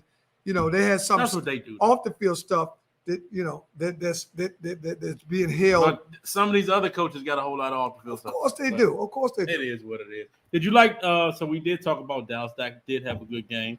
You said the Eagles played well, so that's NFC East. The Giants, who the Giants play? The Giants look terrible. Wow. The Giants are the worst team in the NFC East. But maybe between 4 to 6 games, the Giants will pick up a little bit because you got to realize that the Giants got a lot of new intricate parts. They got a new receiver, Galladay. You know what I'm saying? Yeah. Saquon Barkley is back off injury. Okay. So even though they had training camp, it's nothing like gaming camp. Games get you ready. Yeah, you got to play. Training camp just gets you into football. It's some kind of football shape. And now the way they train, they don't have full contact. So, and even with preseason, a lot of teams, I think they're going to have to get out of the fact of not playing certain people. Right. Because they're not that good. They're not that good. Matt Stafford looked good yesterday. Right? But the Bears found a way to come back. I was asleep. The 49ers allowed some points late in the game. They can't stop the run straight. The Lions. Golf started off, gave up 7, which average quarterbacks do. They dig a hole for themselves and have to dig their way out. Right. So when you started, that's what James Winston used to do. Yeah. Start the game with a pick off. That's what Golf did. Pick 6. Oh, you have to throw a pick 6 off the break? Pick 6. That's what Golf did. That's why they got him up out of there. Right. So when you start the game off, digging yourself a hole, not only do you have interception, it cost you 7, and you could have got 7, so that's a 14-point swing. Wow. Yeah, I mean, I'm with you. 14 to at least 10-point swing, because you could have got 3 off the drive. Right. So that's what they call swing. Big shout out to the Steelers too. Steelers won it. Yesterday, front 4 played better than everybody. Besides Arizona, because the boy from Arizona got 5 sacks. Ooh. Not JJ Watt. No, the other boy, number 55. 55. I was like Jones. Jones, yes. Jones, yeah. Man, that motherfucker. Jones is a bad boy though. But they better be careful. They're gonna piss him. They're gonna piss Jones. They're gonna piss him. All right. We are 15 minutes past this last break. So we got we gonna go to 8:30. What we gonna do? I just remembered Greg had came, but we don't have we don't have our headphones. We ain't gonna be able to hear him. Oh, okay. Yeah, I forgot we didn't have headphones yet. But they coming soon. Don't worry about it. So we won't be able to hear Greg, so we weren't able to get him on tonight. Thursday show, you will be able to first show, which we have guests. We can give him a little peek of who we're gonna have. We're trying. No, I don't use the word trying, because trying is like Nike don't say just try, to say just do it. Right. We're going to push towards having a surprise guest for y'all. A real surprise guest. Top DC artists. Moved up from the bottom. We're gonna surprise y'all with the fly. We ain't gonna tell y'all who he is. Yeah. But check the fly. We'll know if it's fly confirmed. will be out. Flies have to start flying out. Well, we'll know if it's confirmed. Wednesday. Okay. Yeah, so this is what we're gonna do. We're gonna take a quick Yeah, take a break. Take a break. Y'all go get some ice, get some water, ice, roll your blunts. You know what I'm saying? Go ahead and get them seeds out your blunt. Everybody's motherfucker ain't drinking. Some motherfuckers smoking the blunt. See, weed is the real deal out this motherfucker. Man, go ahead and smoke your blunts, man. Go ahead and give him a break. I can't take this indecision. Carried away thoughts like a vision. Everybody wants to. Now, wait a minute.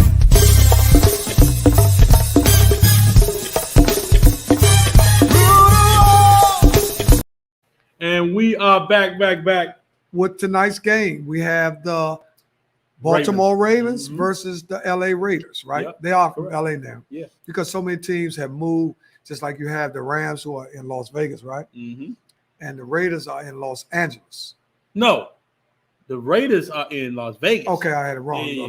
The Rams are in LA. Okay, right. Yeah. LA Rams. They actually used to be the LA Rams, right, back in the day. Yep. So we're going to talk about a little bit about tonight's game, which we have the Raiders. Who you got? I got the Ravens. Oh, you owe me two, too. Well, look, he always try to.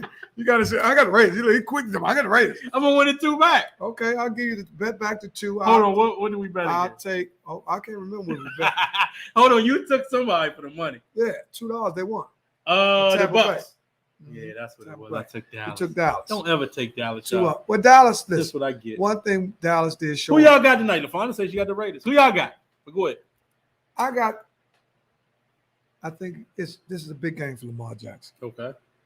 I think season openers to quarterbacks that's not established as Brady or really it's only Brady. Yeah.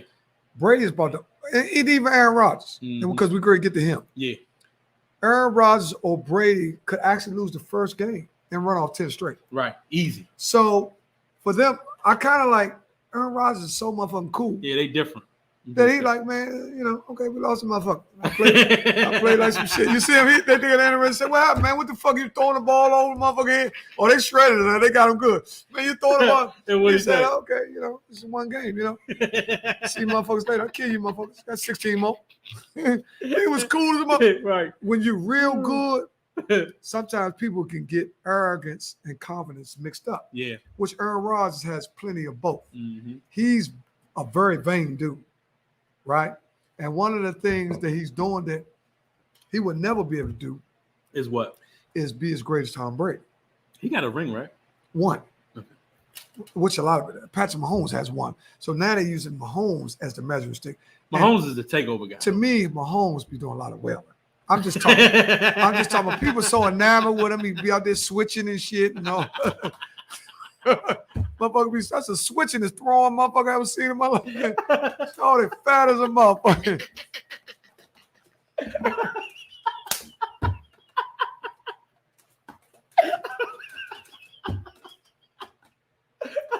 Hey, yo, he do be walking funny. Man, that motherfucker Mahomes, I'm glad you went on and got that girl because, boy, you glue, man, got a question mark. It's switching this motherfucker I ever seen.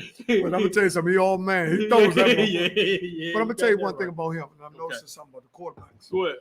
And I'm gonna be the first one. You heard it first here at the All Over the Place podcast. At All Over the Place podcast. Subscribe now if you haven't. They're throwing a new ball. Okay. In the NFL this year. A floater. Okay.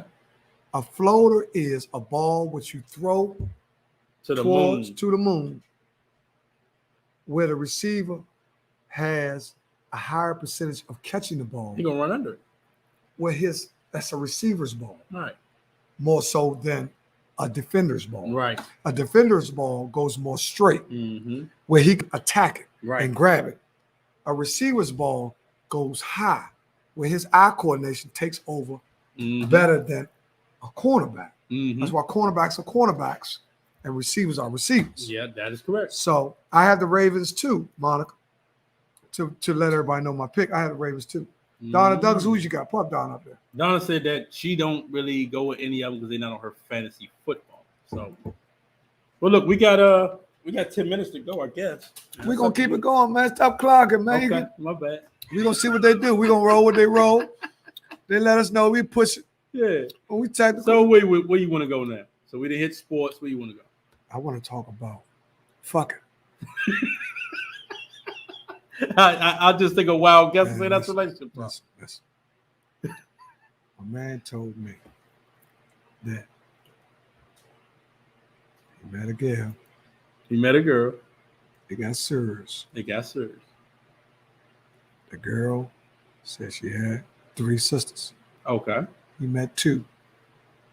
One of them lives in Atlanta. Mm-hmm. She got 3 sisters. Right. He met 2. He met 2. One of them living in Atlanta. One of them live in Atlanta. Okay. The one that lives in Atlanta. Now, this guy's been serious with this girl for a year or 2. The one that lives in Atlanta. He's 37 years old. Okay, young guy. Right. He slept with her when they were 15, 16 years old. Okay, that's kind of a plot twist. And hey, Pavin. He just figured it out who she was. And them 2 know about what happened. Okay. But not the one that he's dealing with. Okay. He's worried about if he tells the one he's dealing with that he fucked her sister. Yeah, but that was years ago. I agree with you. But that don't mean that's how she's going to take it. True. So my question to you is, how do you deal with that if you with somebody, y'all been together for a little bit of time, you're starting to feel it. Yeah. Start developing a lot of feeling, y'all seriously into each other, y'all have made yourself an item. Yeah. Come to find out one of her sisters that lives in Atlanta. Back in the day. Back in the day, you and her had a surrogate. But he didn't know that was the sister. Right. Till he, right. He didn't know. But he still, yeah. I mean, if he didn't know, it was an act. It was an act of pleasure. I mean, that's what I'm saying. Y'all let us know what y'all think. I don't think it's the fact that what he did. I think it's the fact of the uncomfortability of knowing them 2 know and his woman don't know. See, he haven't told his woman. He got to tell. He's trying to figure out how does he tell his woman, what transpired because he really cherished what he got. You know what I would do? This is what I would do. I would see that's kind of tricky too. I would talk to the girl or the sister in Atlanta, be like, look, me and you know what we did. Okay? Right. Should we let that out or we can just keep it between us? And she'd be like, yeah, I think we should keep that between us. Then just keep it between us. Who was that? Quay Tyler. Quay with us tonight? Oh, she was. Monica Massey said, gotta be honest because Thanksgiving might be awkward now. You right about that. The holidays are coming. Quay says she needs to tell her sister. Right. Yeah. I mean, but like you said, it's gonna be funny though. So that's my question is the responsibility to the dude? Because see, the dude is jammed. Him and her. The dude is jammed. Man, he told me, said, Slim, I love this motherfucker. We've been dealing with you almost 2 years. Said we got really into each other, man. I ain't talking about getting married, but I love her. Yeah. Right? And I Greg, back. We ain't got no headphones, Greg. Oh, yeah, we wouldn't expect no guests. Yeah, we can have. Oh, I would bring you. You ain't got to worry We'd have brung you right on, but we're not going to be able to he was over here fixing it. He must have forgot he ain't bring his fucking headphones. You got to have headphones to bring a guest. Donna Douglas said, take it to the grave. Okay, that's what I'm saying. That's why I want to hear people's opinion because me personally, I don't know what I would do. Yeah. I think Monica Mack said that would be a lie. Would you want your woman to lie and not tell if she and your brother smashed off? Right. So if you had a brother, I mean, I don't know. Don't tell. Just leave me out of it. I'd rather not know because that's going to haunt me. It's going to haunt me. Frank White, he has to tell her before the sister do, or she going to get mad. So you're saying it's the man's responsibility to come forward before the sister? Yeah. Because him and the sister. Oh, Greg want to know what he missed. So this is a scenario, something that really happened. Okay, Greg, this is what happened. I got a buddy of mine. Fucking with a girl for about 2 years. She got 3 sisters. 2 of the sisters he met, the other sister live in Atlanta. Come to find out when the woman, this is my other sister. Yeah. Right here, she's coming to town. Right? And he remembered. It's like, oh shit. Man, he showed the ass out and everything. Oh, no. You know what I mean? No, he can't say all that. That's what he's saying to himself. He ain't telling her that. He said, man, me and Shaw used to be grooved. right? That was one of his first experiences. So he said he tried a lot of stuff with her that he hadn't even tried with her sister because they were young. You can't get into details though. No, I'm just saying. He just telling me the severity of the relationship. Okay. So what I'm saying is, who is that right there? Get at That's Donna. Get Dana Kelly up. Hold on. Okay, go ahead. So Greg said my brother gonna tell me before I go head first. I guess that means before we go off. So Tish said that she agreed. Talk to the sister and make the best decision. That's what I would do. I would be like, yo, whatever the sister's name is, call her up. Yo, we both know what happened. What we gonna do about it? We ain't gonna do nothing. All right, then don't do nothing. Okay, what a question. Dana Kelly said I would still feel some type of way, although it happened years ago. He and I couldn't be together. Wow. It would hurt if I really love him, but would haunt me every day. That's what I'm saying. Like, don't tell me. Don't tell me. Let's see what question. I'm gonna tell what you got to say about that. This is just my opinion. Or it said people only get mad when you take away their option to choose. Oh, that's cool. She sound like my wife. My wife hating, not knowing she got an option. Right. See, some women, they want to give them the option if they want to deal. Right, to make the decision. Don't lie about it. See, that's where a lot of women at. That's how Michelle, that's how my wife is. Okay. She rather know, put the deal with it. Right. Let me deal with it opposed to you lying about it. Mm. Now, me personally, I can't fuck with you if you nail my brother. My brother nailed your motherfucker. I can't fuck with you like that. I'm gonna feel a certain kind of way because I know, I don't care how long ago it was. It depends on. Man, shit, me and my brother go, he might be hung more than me and everything. Fuck that shit. My brother probably splattered that pussy. My brother, man, pajamas big as a mother. Man, fuck that shit. So Greg said it depends on the vibe he get off the sister if he gonna tell her or not. Mm-hmm. So Dana agrees with Quay with what Quay said. Sharon, just tell your girl that you dated the sister and leave it at that. But she's gonna ask. Yeah. What you mean you dated her? Right. What did y'all do? Did y'all smash? No. And see, now you're gonna get into where she get mad at you because you're not gonna be able to tell her what happened. Right. Because when you can't give up no details. When you gave up half the truth, that's worse than not saying nothing at all. See, a lot of people get mad at you for just telling them half the truth, opposed to don't saying nothing. Why you tell me? Why the fuck you bring it up then? You gonna tell me about a motherfucker too, and then you ain't gonna tell me what happened? So then she start thinking there's more to it than what she's telling you. True. You see what I'm saying? True. First thing she gonna say, "Oh man, you must be in love with her." Yeah. You know what I mean? Doesn't say once she finds out it's over. Right. So it's gonna be. Oh, so really, I don't know what to say to your man because that's gonna be a tough one. She's gonna know if you smash because she knows her sister. True, Greg. Because if she knows her sister a cold-blooded freak, then she know what she done with the man. See, I didn't even put the twist on her. Tell me the twist. You got a baby by her. Hold on. See, I want everybody to go before they heard the baby because see, if they heard the baby, they would have, been neutral. But she got a baby by her. Look at right here. Well, okay. Yeah. So she got a baby by her. But see, what I'm saying is she never told her sister who the baby was by. See what I'm saying? See, this is what I'm trying to tell y'all. Messy gets messier. Yeah, this is a bad one here. You know what I'm saying? This is a bad one here. This is a bad one. This is really, really, really so bad. What is the solution? Greg said he the greatest.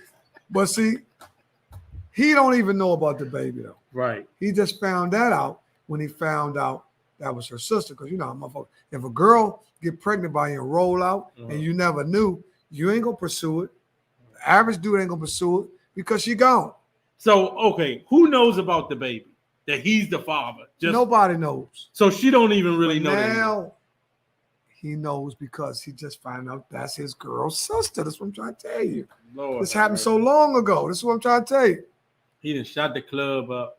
Hold on, put Tish back up. Man, they all flying. She said it's over.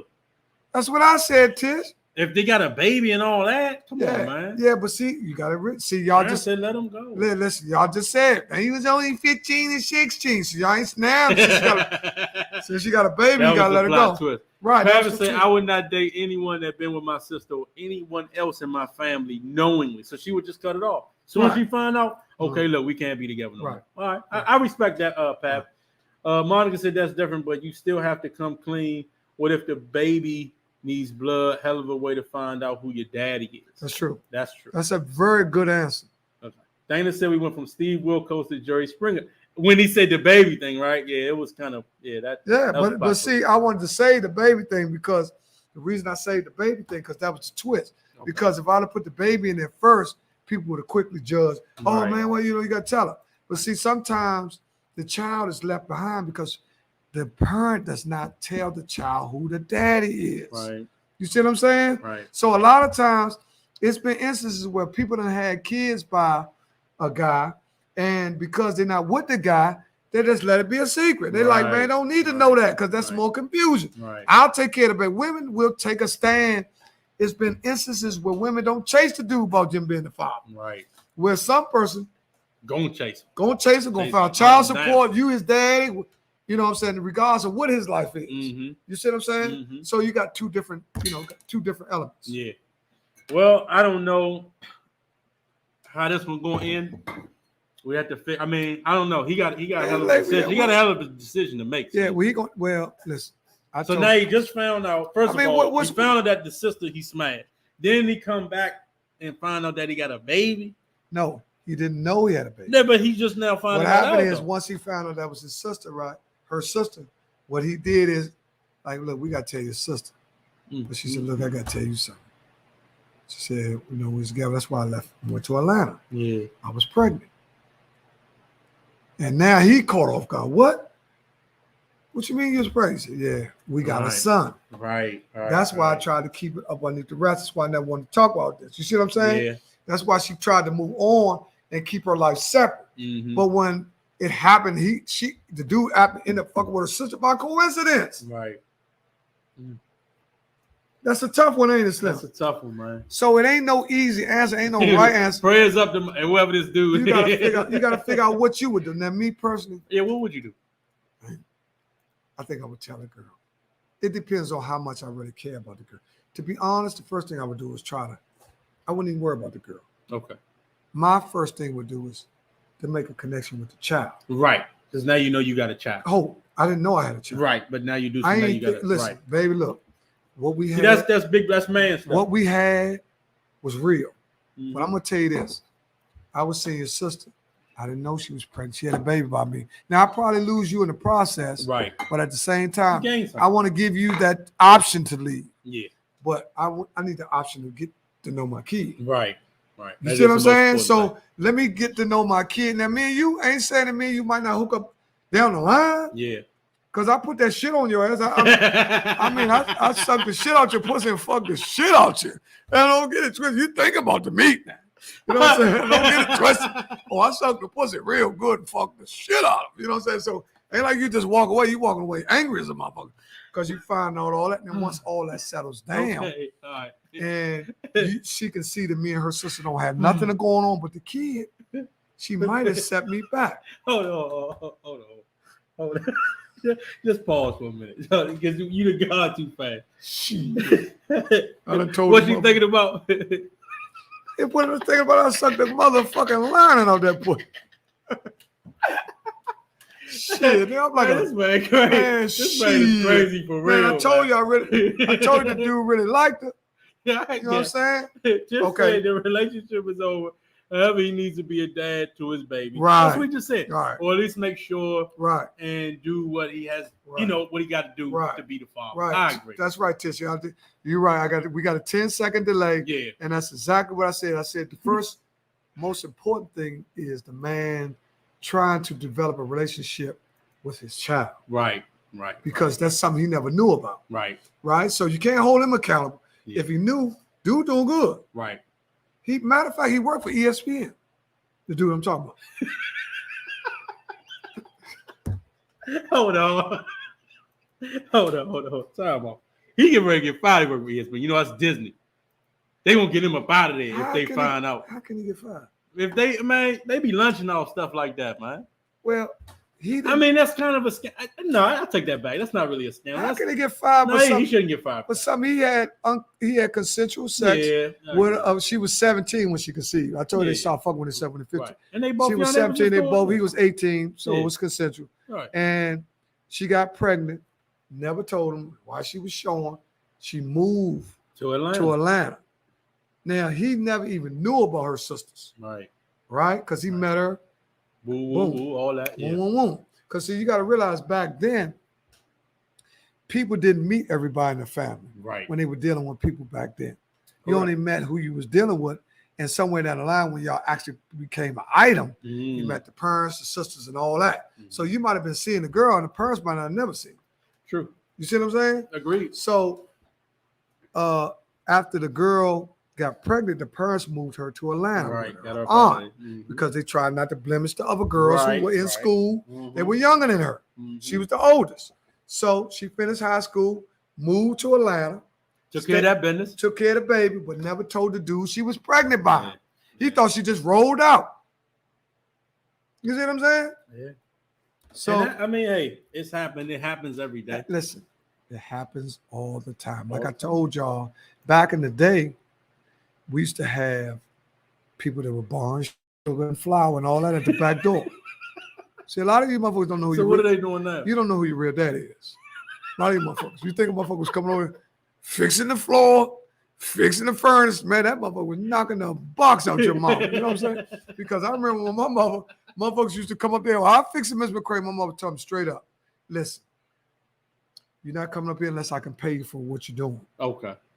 When you leave here, you're going to have some money for what you did. You're not fixing my furnace for free because I know what you're going to be thinking you get. And I don't roll. If it's $400, that's what my mother taught me like that. Okay. Yeah, because you fix a furnace, that's almost $400. Right, and you know what? Or a plumber in it, it costs like $100 just for a plumber to come out. So if somebody, so hold on, then he coming out wrong. Because I mean, if he really legit going to fix it, why would he turn right into? Well, you got to realize that back then in the community that we come up from, 90% of the people that lived in the neighborhood were married.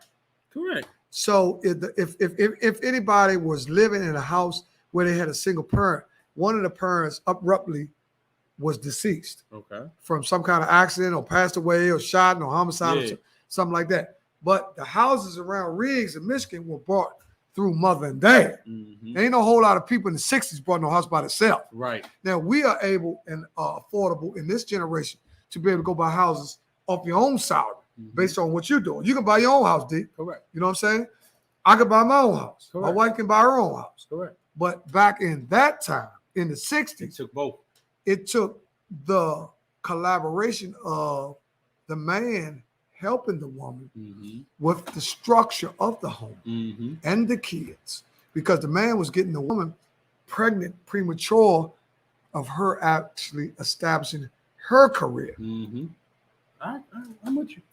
See, this is what a lot of people don't know. In the 60s and the 70s, when stuff started coming around, when Women's Lib and all that came out in the 80s, let's ask Monica Master because she's very intelligent. Okay. When did Women's Lib come out? I'm going to give y'all tell us. Y'all let us know. Put it up there, Deon, so everybody can see it.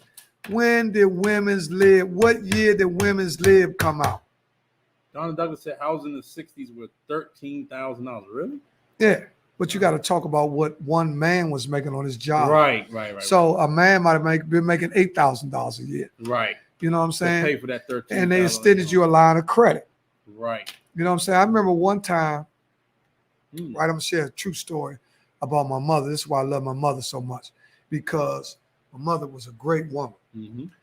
My father had just died. Okay. Right? She had 3 kids. Right? When you brought the houses in Riggs, the basements were unfinished. Okay. Which means they had concrete. When you go on that wooden steps, they had concrete on the wall. And you had tile floors. Okay. Which, where they were built, sometimes through heavy rain, your basement can get flooded. Correct. Right? Which, when our basement got flooded, my mother washed every day. She washed every day. My father was gone. He had the clothes in the basement to wash. And the flood hit. All our clothes got flooded. Every last thing we had got flooded. Yeah. We didn't have, our washing went out. Our dryer went out. My mother went to Sears. There was your answer about the. I told you. Yeah, 60s and to the 80s. Yeah, I told you. My mother went to, hey, Miranda, how you doing? Late 60s all the way up to the 80s. There you go. Same answer, yep.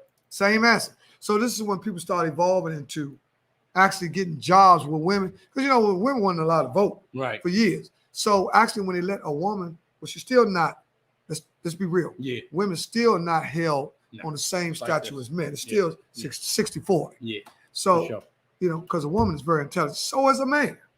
But it all depends on the individual. But getting back to the story, all our clothes were flooded. Yeah. My mother went to Sears and Roebuck. And a guy was there. White guy. That's why you can't say white or black. Right. My mother went there, didn't have no credit. My father just died. We just bought the house. And my mother said, how much is that wash and dry? They told us $400 or $500. I said, I don't have that. Right. So the white man said, well, you can get a credit card, go out, fill out. And that's when they started the credit. Yeah. You fill out with a credit card, go in and get a credit card. And we'll get to you right today. And my mother looked the man straight in the eye and said, listen, this is why I love my mom so much. She looked the man straight in the eye and said, listen, I just lost my husband.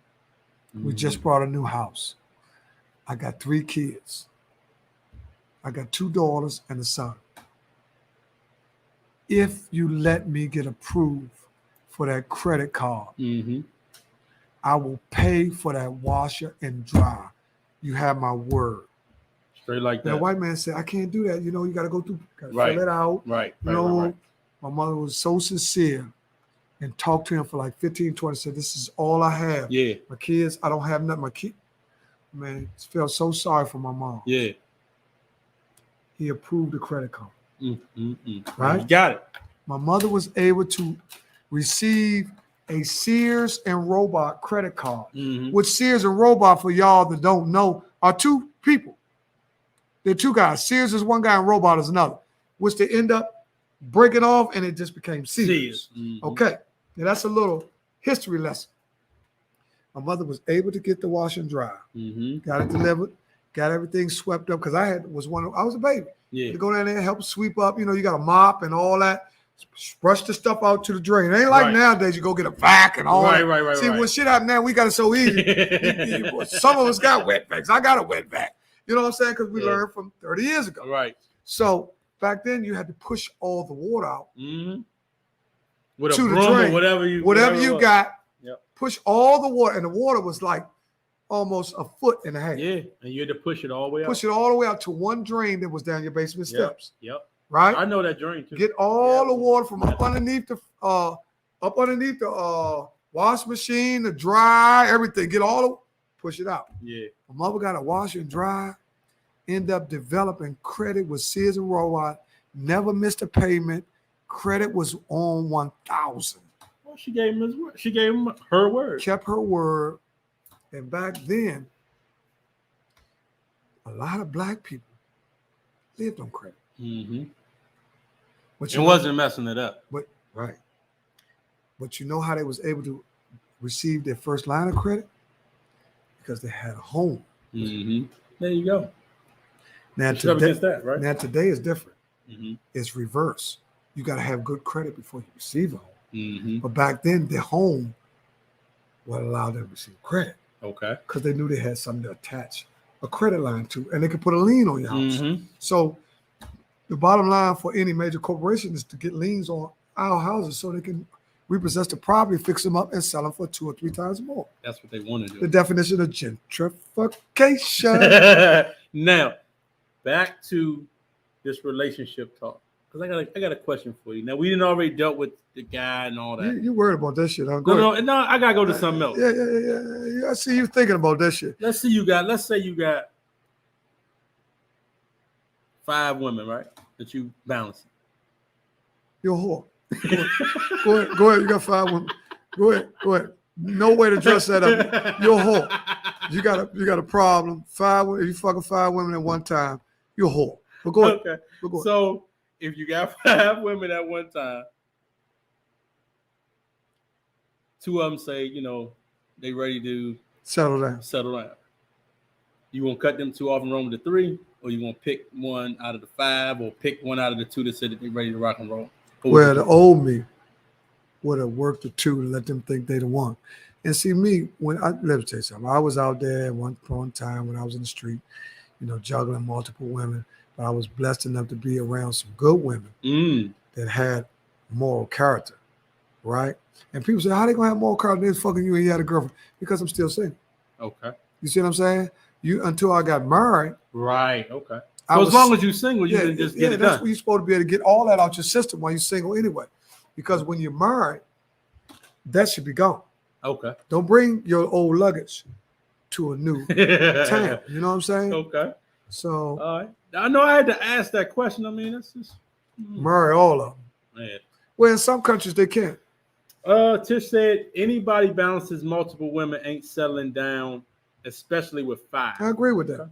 I agree with that. When I was in the street, I had was blessed enough to be in the presence of, and I don't never look at them as, just bras I was hitting them because they were cool. They meant something to you. Yeah, they were cool. They were cool. We had something which you can consider as wasn't just about fucking. Mm-hmm. You know what I'm saying?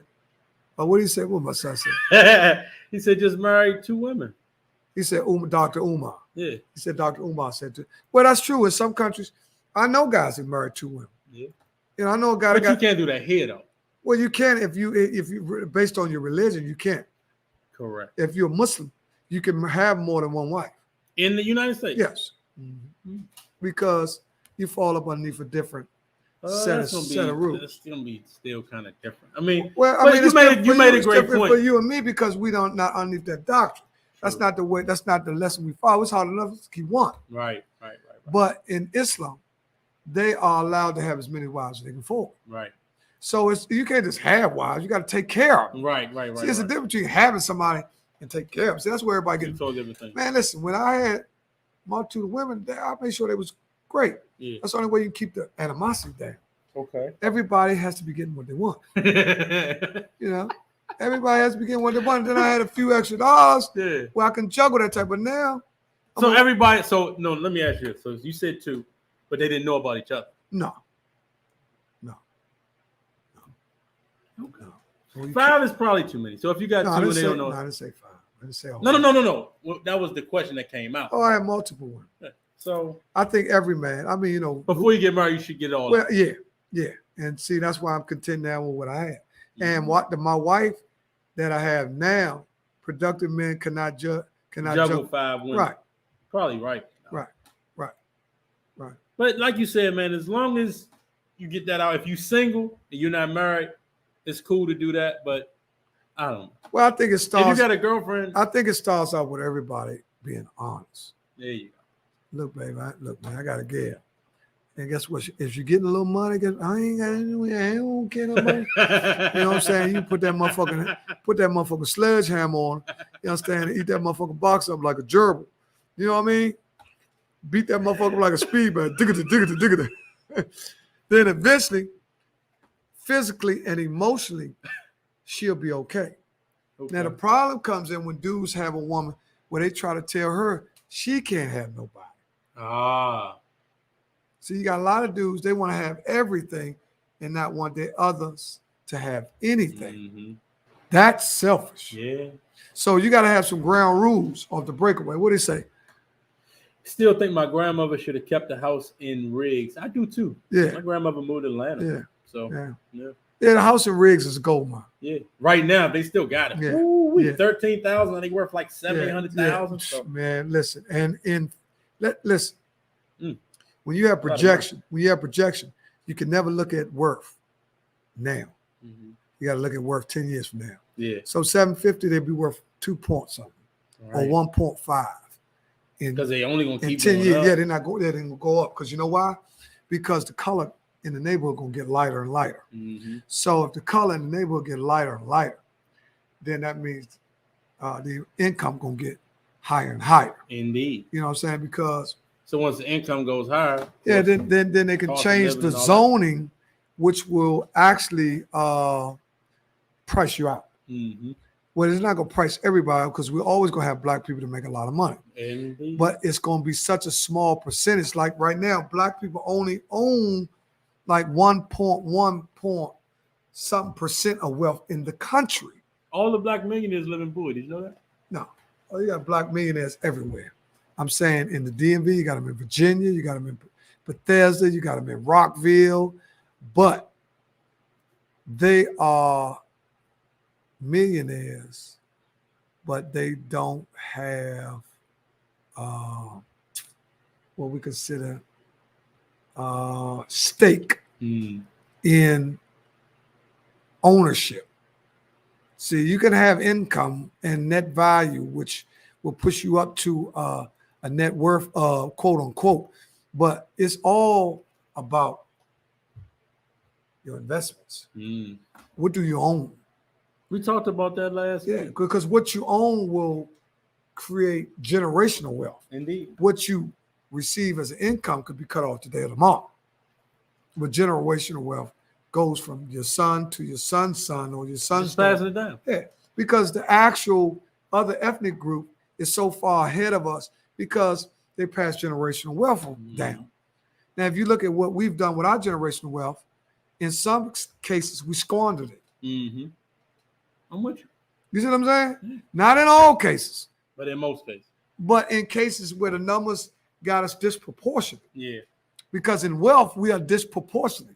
Now, you can call out them on your hand how many black billionaires we got, and you might miss 2 or 3. Now, I do say, well, you don't know about him. But it ain't like it's 200 more billionaires. Right. You know what I'm saying? Right. Well, see, you got people now trying to be trillionaires. This boy Bezos is trying to be a trillionaire. Trying to be a trillionaire. Yeah. See, we just trying to catch up to the billions. They're working on trying to be trillionaires. See what I'm saying? That's a lot of money. So when we catch up, they push themselves so far ahead, like, slow down, champ. Right. You know what I mean? You do good, but I do great. Right. But and that's the way they like it. Spiritually, you have to be content. Have to be content. Well, what you got? At some point in time, you got to be grateful. Well, what time the game come on? Game is already on. I think the Ravens just scored a touchdown. I told you the Ravens. So what you want to do, man? 8:51. What you want to do? Man, listen. We're going to give them 9 more minutes. 9 more minutes? All right. And we're going to go on because we went over the time that we're supposed to go. So we're going to spend a couple minutes thanking everybody for tuning in as they do. And we also want to never forget, man, for people to actually really participate in the Gone But Not Forgotten. Yep. Everybody that's on this line knows so many people that's gone but not forgotten, man. And I think a lot of times people don't sit and think, and every time I get off, I say, damn, I forgot to say what's called. I forgot to say what, you know what I'm saying? Because when you go and when we leave the studio and we go home and we come back, like, damn, how could I miss him? Right. Because we just so in a hurry to just get the segment out of the way. Yeah. But, man, we are so grateful for being here, Deon. Yeah. Because it's been a lot of people over the past 2 years that we lost. Yeah. Through gun violence, through COVID, through health. What's up, Bob? Bob, yeah, through high blood pressure, hypertension that's big in our neighborhood. We even lost a lot of stars. Yeah, we lost a whole lot of stars, man. We lost Big Omar from the Wild. We lost a lot of stars. Man, can you believe? I mean, a lot of times we lost Whitney Houston and her daughter. Right.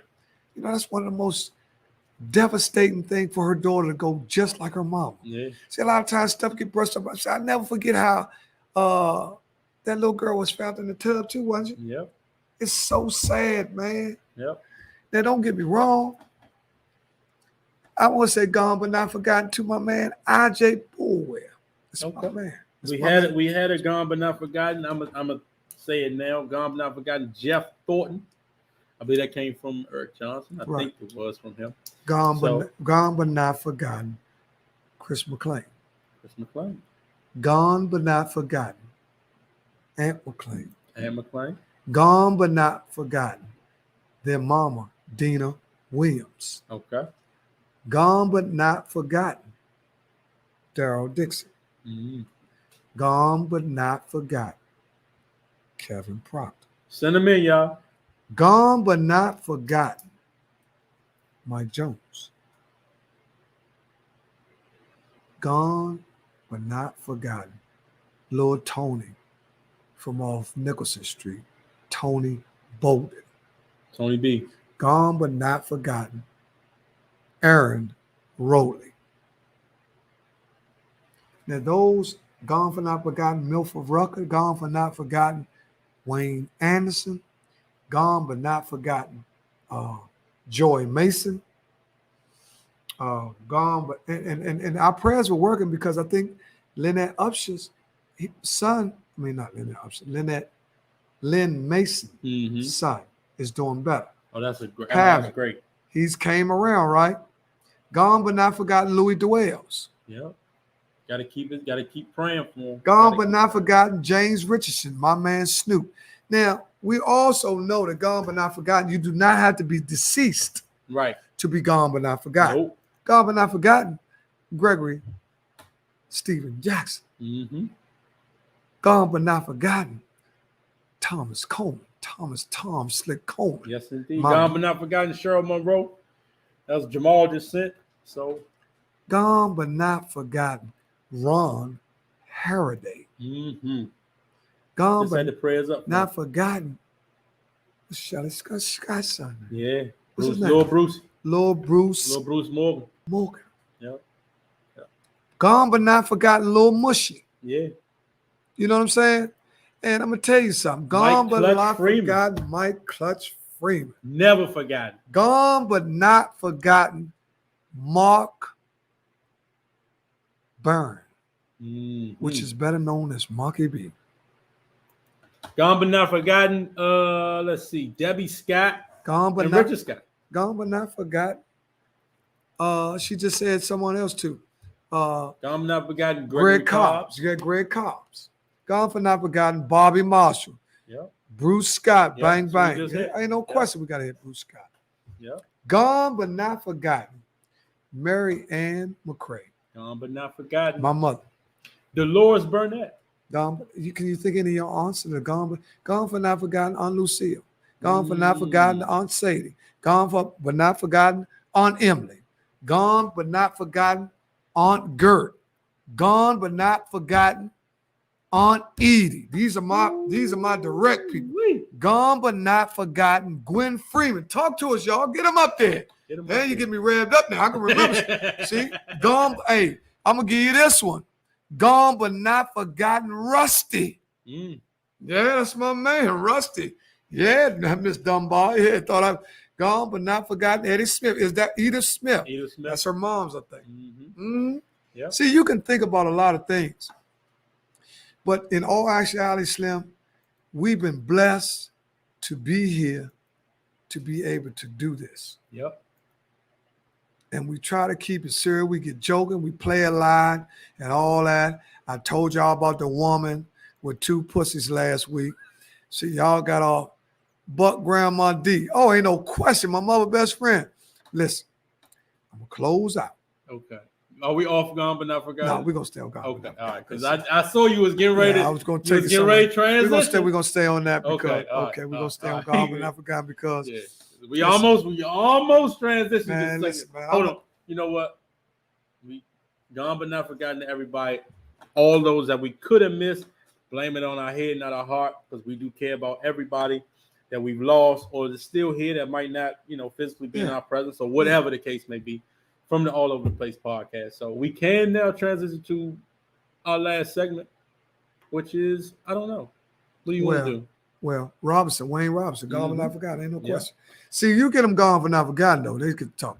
See, now last week, okay, Mr. Mandela. There you go. Layla Monroe. Who that? Moore. Lala Moore. Lala. That was shocked. We said Lala. I started thinking, man, I'm ready to fuck Mello up on Lala. I love Mello. I love it. Now, I got some crushes in Hollywood. Who was your Hollywood crush? Hollywood crush. And Lala, ever since Lala started doing power and shit, I started liking her mother. Yeah, Lala. Chris Anderson, what's up, big? Oh, my man. You're right. Now, that is a classic. Gone but not forgotten. Billy Burry. Okay. That's your people. Yeah, he was right. That's Bill's uncle. No, that's Booty's uncle. Yeah, that's Booty uncle. Yeah, that's Billy Burry. Billy Burry was the baby of the Burry family, which I've seen his brother this week, was Frogs. His brother is Frog. Mm-hmm. Yeah. Oh, man, we got so many people in Riggs. We lost gone but not forgotten Mike Robson. You know what I'm saying? Said Ricky James. Yeah, gone but not forgotten Ricky James. Yeah, he got shot on Nicholson Street. I remember that. Gone but not forgotten Butch Marshall. Gone but not forgotten, Sonny Lewis. Okay. That's Clifton Lewis, brother. A lot of y'all didn't know Sonny. Sonny used to look just like Superfly. Okay. Monica Madden says she'll take Tommy. She's talking about celebrity crushes now. Oh, you like Tommy? Now, I know a lot of Who's women. your celebrity crush again? Oh, I got a bunch of them motherfuckers. Top three. Top three is listen. I leave my wife right now for Sally Richardson. She know it, and that's like I know my be stuck in this motherfucker by myself for Ilja's album. I'm like, well, fuck the shit out of Ilja's album. I already know. Yeah, man, she talking all that shit, that bullshit. Man, she love that little motherfucker. You know what I'm saying? I will fuck you up, Ilja's album. You come in the way. Nah, let me talk about this. But I'm gonna say one of my serious crushes, and I love her. I've been watching her for so many years because she fits my exterior. Okay. I love Sally Richardson. Now, a lot of people don't know who Sally Richardson is. I do know who Sally Richardson is. She is my number one crush. Okay. Sally Richardson. Sally Richardson. Two. Will probably be, I will go young. See, I got. Just say she going to take Rick. Yeah, I got, listen, I got young. I got old. Uh-huh. I got right now. I got fat. Now, I'm going to tell you who I've been looking at, been turning me on. Who y'all celebrity crushes? Y'all send them in. Yeah, I'm going to tell you who been turning me on. Who's that? That goddamn Monique. Monique been looking good as a motherfucker, man. Really? That's my big girl. The comedian. Crush. Monique looks great. Wow. Have you seen Monique lately? I have not seen Yeah, Monique. Jill Scott also my big girl crush. Yeah. Yeah, that's definitely my big girl crush. I also in love with Lettucey. I like Lettucey too. I love Lettucey. Jill Scott. Lettucey thick. My bald head bitches would be India Ari. Love India Ari bald head ass. Yeah. See, you gotta have all kinds. See, that's what you know what that is. That's just you gotta have a wide variety. No, that's just being in love with the black woman. Okay. Right? Monica Madsen, she lost some weight. I'm on Monica. Who? Yeah. She looks great. And you remember, she started her career off talking about skinny bitches. She did. But she had to change her own image. Uh-oh. Go ahead. I'm not. I said I would leave Shamar for Chris Hemsworth. I think that's the dude that played Thor. I even named him after him. I even named my son after him. Oh, you is gone. You done named you done took that shit to the streets. Man, you is gone, Dana. Oh, he said Angie Jolie. Angie Jolie ain't got but one titty. You sure you still want? Josh. Josh with us tonight. Oh, yeah. Man. Oh, man, that's our main guy. Peggy Bundy from Married with Children back in the day. Well, man, she is a fat. I'm going to tell you another fat motherfucker. That Chinese, no, that Spanish motherfucker. Yeah, girl, I can tell that. She played on the joint where she played on the joint where she played on the joint with the black girl that's a fine motherfucker. She my old head crush. Angela Bassett. Okay, Angela Bassett. Okay. Man, I'll knock Vance motherfucking ass out, Vance. Man, Angela Bassett fine as a motherfucker. Hey, listen, man, she is fine. That's my old head crush. All right. My son said, who he say? Ashanti. Okay, like Ashanti. Ashanti looks great. She looks real She looks good. great I seen her now. in a picture with Fat Joe or something. Yeah, she was just doing some singing or something. Like but she got the stupidest laugh. You ever heard her laugh? No. Oh my God. Her laugh turn you off. Okay. Yeah, she is. Yeah, yeah, she looks great. I don't know. Celebrity, I would have to go with what's the girl that messes with Swiss Beats? Can't think of her name. She fine. Alicia Keys. I would definitely. Man, let me tell you something. I'd have to go get Alicia Keys. Let me tell you something. And this is a fact. Any of them girls that busted them niggas' relationships up, that motherfucking pussy is a torch. Man, when a motherfucker leave a motherfucker for another motherfucker, her pussy better. I don't care what y'all say. Her pussy better. You know, all that old shit about a better job and all that. If a motherfucker leave, motherfucker he been fucking with for a long time, her pussy better.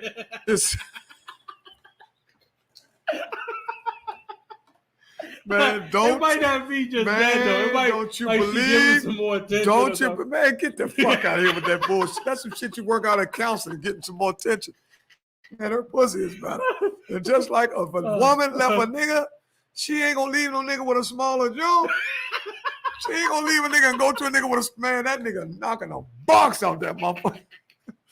That nigga doing some shit that other nigga wasn't doing. Oh my I'm God. telling you, all that other shit everybody talking about. Listen, oh my God. we say that's the girl from Modern Family, the nanny from Modern Family. Right, yeah, that's her. That's her. Right, that's the one that played in the joint with She's, she been coming up too. I know because she plays on. She's a sexy little Spanish girl. Is that the Spanish girl that was on the movie Soul Plane? That's what we talking about.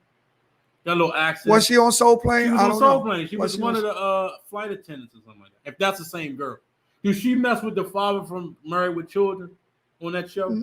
I think that's the same person y'all talking about. No, not her. That's the one that. Yeah, that's her. That's the name right there. Sofia Vergara. Okay, her. She messed with the guy from Married for Children. Yeah, on that show. Oh, yeah. Well, she also played. She also played in the joint where Angela Bassett played in, where she was her best girlfriend, and she was. She is bad. All jokes aside. She listen. She understands. Now, let me tell you something about being an immigrant. Mm-hmm. If you look at the most successful immigrants in this country, they're very fluent in English, not just speaking it in comprehension. Because see, somebody can speak well, don't mean they comprehend everything. Mm-hmm. But the most influential and people that moved up there, who came here, who were immigrants, were people who adjusted to the English language and were able to comprehend real good. Mm-hmm. So they understand what we talk about. Right. They understand slang and everything. Oh, wait a minute, what did Valerie say? She said Meet the Browns. Was she on Meet the Browns? Right. She played in Meet the Browns with Angela Bassett. And I think Meet the Browns had the guy that played for the Lakers. The red boy, Rick Fox. Rick Fox, who was married to that fine motherfucker. He was married to her, Vanessa Williams. Yes. And Vanessa Williams was still fine. Fine as hell. Y'all had some stories about Vanessa But Williams. where her career actually jumped off when she did a new photo. Okay. Her career, she was Miss America, I think. Okay. Well, she was, am I right? George Clooney. Lala Moore said that she likes George Clooney. Well, George Clooney, you know that he's also the owner of Casamigos. Yes. Yes, a lot of people didn't know that. Well, that's his liquor, Casamigos. I would take Salma Hayek over the girl you're talking about, though. Who are you talking about? Mexican. Salma Hayek. Yes, Salma Hayek, I think, is another ethnic group. I think the other girls either Dominican or Spanish or Cuban or something like that. I would like to know her. Does anybody know, what was the girl's name again? Salma Hayek. No, not Salma Hayek. Sofia Vergara. What is her ethnicity? Yeah, what is it? What is her nationality? Where is she from? Somebody give it to us. Monica Massey likes Blake Griffin and Steph Curry. Oh, you like red guys. You like red guys. Nothing wrong with that, right? Red guys. Okay. Look at Jackie. She say, can she get her a shirt? Oh, yeah. Definitely. I already got you one. Oh, she's from Colombia. She's okay, Colombian. Right, she's Colombian. Okay. So thank you, Monica Masters. And where is Salma Hayek from? She's Mexican. Oh, she's Mexican. Oh, she gonna kill you, motherfucker. Man, that motherfucking Mexican, boy. One thing about the Mexicans, they control the drug trade. You fuck whatever you want to, they'll chop your motherfucking head off. You know what I'm saying? Jackie, you think you could turn this podcast into a sub podcast? Speaking to everybody, hey Jackie, hey Val, she trying to turn our podcast into a sub. You sub and work out like a motherfucker. Listen, tonight is a good night. First of all, I'm gonna tell you how good it is. We have a lot of ladies on tonight, which is a good thing because ladies are more creative than men. Would you agree to that? I do agree with that. I think men have better vision than women, but women are more creative. I agree with you. So let's talk about some of them. Does Anderson say I like Anita Baker? Of course he does. Anita Baker is a jewel. That's his old head crush. Mm-hmm. So I don't think I have an old head. You don't have an old head? Let me think for a minute. It is one. Yeah, you got to think. I told my old head crush. Well, what would you consider old head? Over 50? Yeah, that's definitely an old head to you. 50 and over. Me, it would be 60 and over. Okay. You know, my old head, I like Angela Bassett. She's 60 something. She's 60? Yeah, ain't no question. She's 60 something. She's still like she. Yeah, I like Angela Bassett. How old is Angela Bassett, Monica? Man, I can pull that up. Hold on. Yeah, I'm not sure, but I have over 50. See me scratching my head. That's what I do. How old is Angela Bassett? 63. 63. Angela Bassett is 63 years old. Wow. So that would be my old, and she's flawless. Yeah. She is. Monica Bassett, she like I'll be sure she definitely like the Redbone guys. Right. Yeah, she like Redbone. She like Redbone. There's nothing wrong with it. We know what you like, Michael. It's all good. There's nothing wrong. Nothing wrong with that. Listen, I was telling a guy the other day between sexuality nowadays in the LGBTQ community. Times have changed because you go back when we were coming up, they were addressed as not LGBTQ. They had other names which we're not going to use, right? Because we have family members, friends, and people that we deal with on a regular basis who are in the LGBT community. Erykah Badu is fat. Erykah Badu is fat as a mother. But one thing about her, if you end up messing with her, you be wearing that motherfucker blowing windpipes and wearing dresses because she gonna put their hooks. Everybody she get, them motherfuckers start wearing dresses and all that. Jill Scott is always. Yeah, Jill Scott is my heavyweight crush. Ooh-wee. So now, a heavyweight is over 250. Now let me tell you what happened to me this weekend that I thought was so cute. Okay. At the Riggs Park reunion, I had my wife with me. Okay. And we were leaving. Yeah. And one of the girls came up to me. Well, she's a lady, not a girl. Okay. One of the ladies came up to me that I had a crush on when I was 10. It was actually my first girl in my mind. Okay. Because she was grown. And a lot of people on her, she is absolutely beautiful today, right? Her name is Vicky Tyson, right? She grew up on Oglethorpe. Okay. She ran up to me today and she told me, "How you?" And she gave me a hug, Ernie. And I was so happy to see her. And I was great lead. She gave me a hug and she told my wife, she said, "You know, I used to be his first girlfriend." And guess what my wife said when we got in the car? She says, she was good looking. See, when another woman says another woman's good looking, that's when they're officially good looking. Yeah. Because a lot of men have bad taste. Right. When it comes to women.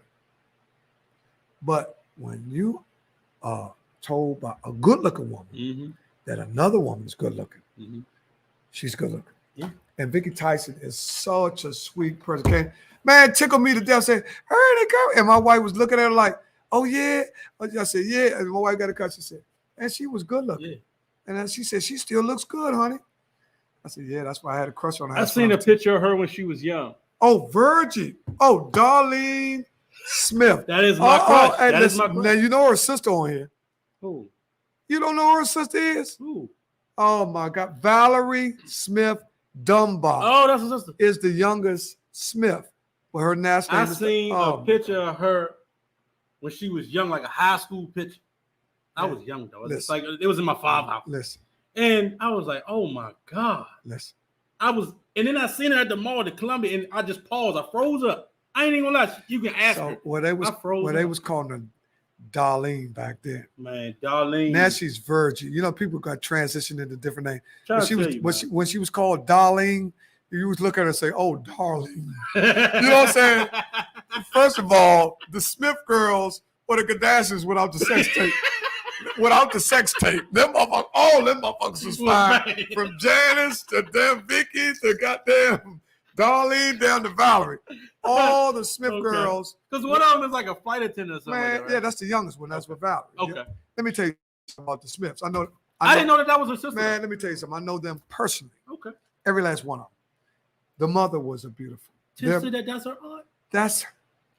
Tish's mama is Vicky Smith. Small world, man. It's a small world. I never put up that. Listen, her oldest aunt is Janice.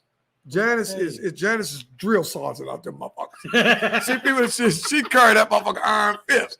You know, Janice is the oldest. You know what I'm saying? Right. And older sisters or older siblings are usually more stern than going down to the youngest because the oldest are usually there through the toughest times of the family. True. Which makes them more diligent and more conscious of what it takes to survive. Yeah. Because the oldest is usually the one that's there when the family is going through the most hardship. Because the further you go, the more income that starts coming in the black families. True. Right? True. So when you get down to the youngest is there for either when the family has more to offer or they're bankrupt. Right. Either or. Now, off the Smith sisters, because there's some beautiful people and they're my family. The Smith sisters. They are beautiful. All of them. I haven't seen all of them. Oh. But what's the name just had? They still reside. Valerie still resides on Nicholson Street, which is the youngest of the siblings. See, that's what they did back in the day. When we just talked about that earlier, where we talked about generational wealth, where the house was established by mother and father, And then somewhere down the line, when you keep the house in the family, someone in the family, just like my family, was afforded a chance to buy the home. Okay. But you can keep it in the family. You see what I'm saying? So this is where it was designed, where our fathers and forefathers and mothers set up generational wealth. There you go. Because they actually bought the houses for $15,000 and $30,000. Which the house now, motherfuckers got add-ons and porches and cement. Motherfuckers got pretty chairs. But when it's coming to that motherfucker, everybody had to go to that one bathroom. You know what I'm saying? I don't know how they organized all us going in that one motherfucking bathroom. Well, at Madison Street, it was one bathroom when you first walked in the door. And then the other and then small, you had the joint upstairs. the half a bathroom. Right. That was a half Those houses were brought with unfinished bathroom. Yeah, definitely the basement wasn't. Those houses were brought with, man, if a Negro had paneling in the 70s, they were making money. We didn't get paneling in our basement to the late 70s, like 78, 79. I told you because my mother was a single parent. Yeah. Right? Because you had a bathroom in the kitchen? No, we had a bathroom around the corner from the kitchen. And the full bathroom was upstairs. Yeah, it was one full, one half. You had a half a bathroom, so when you had guests, they could use the bathroom on that floor without going upstairs. That's the way they designed the house.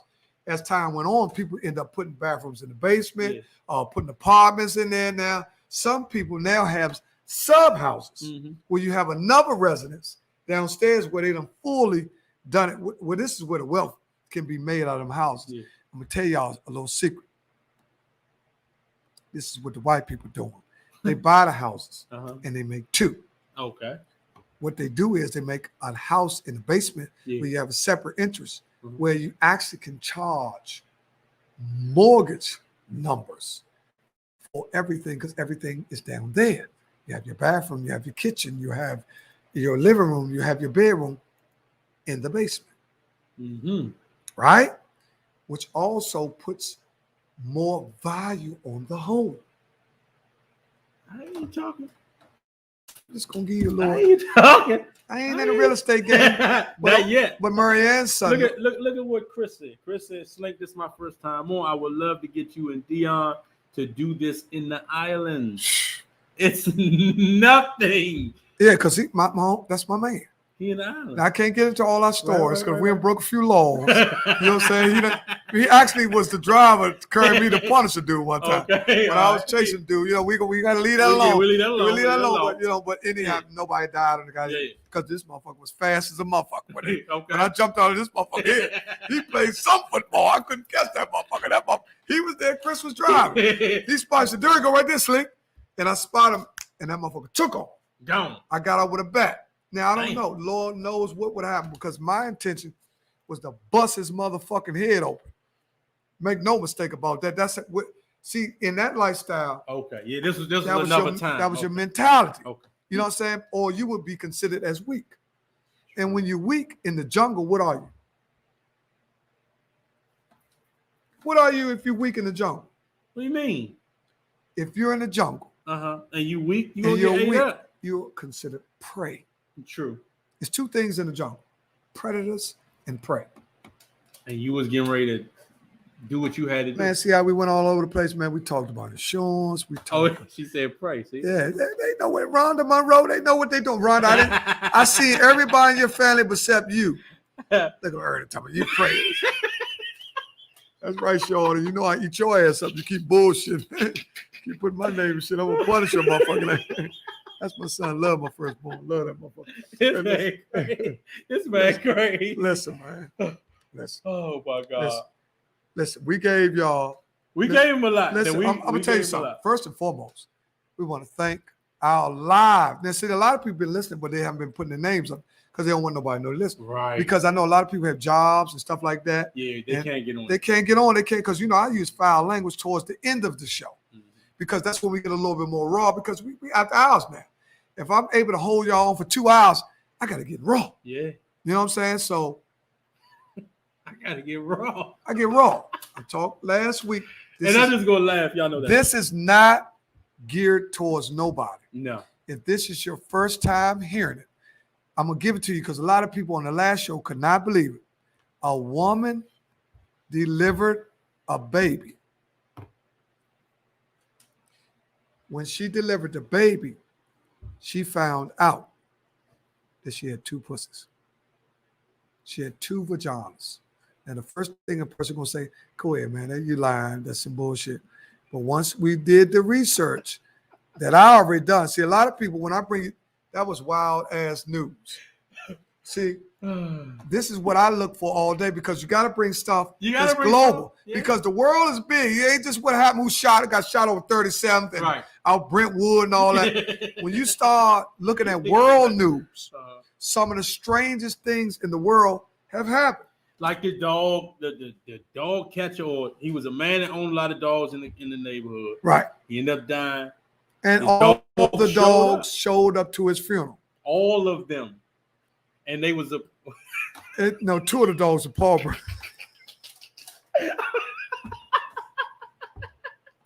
I was getting ready.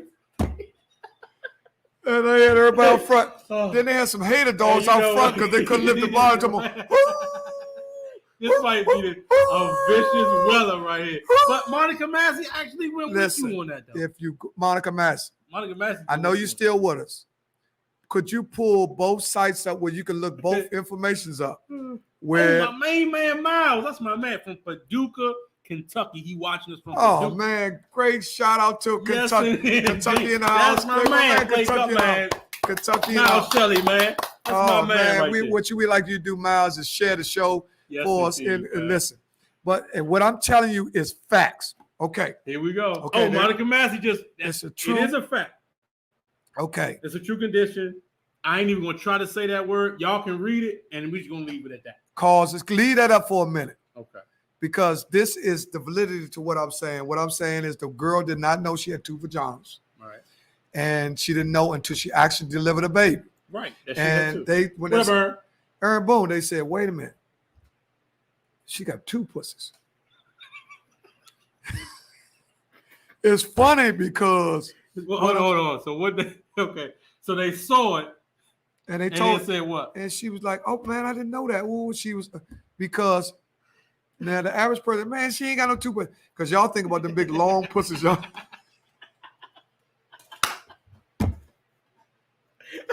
This girl might have had small vaginas, right. But she had 2 vaginas, right? Right. And a lot of y'all think about them baggy motherfucking vaginas. Man, ain't no way, Slink. Ain't nobody got no 2.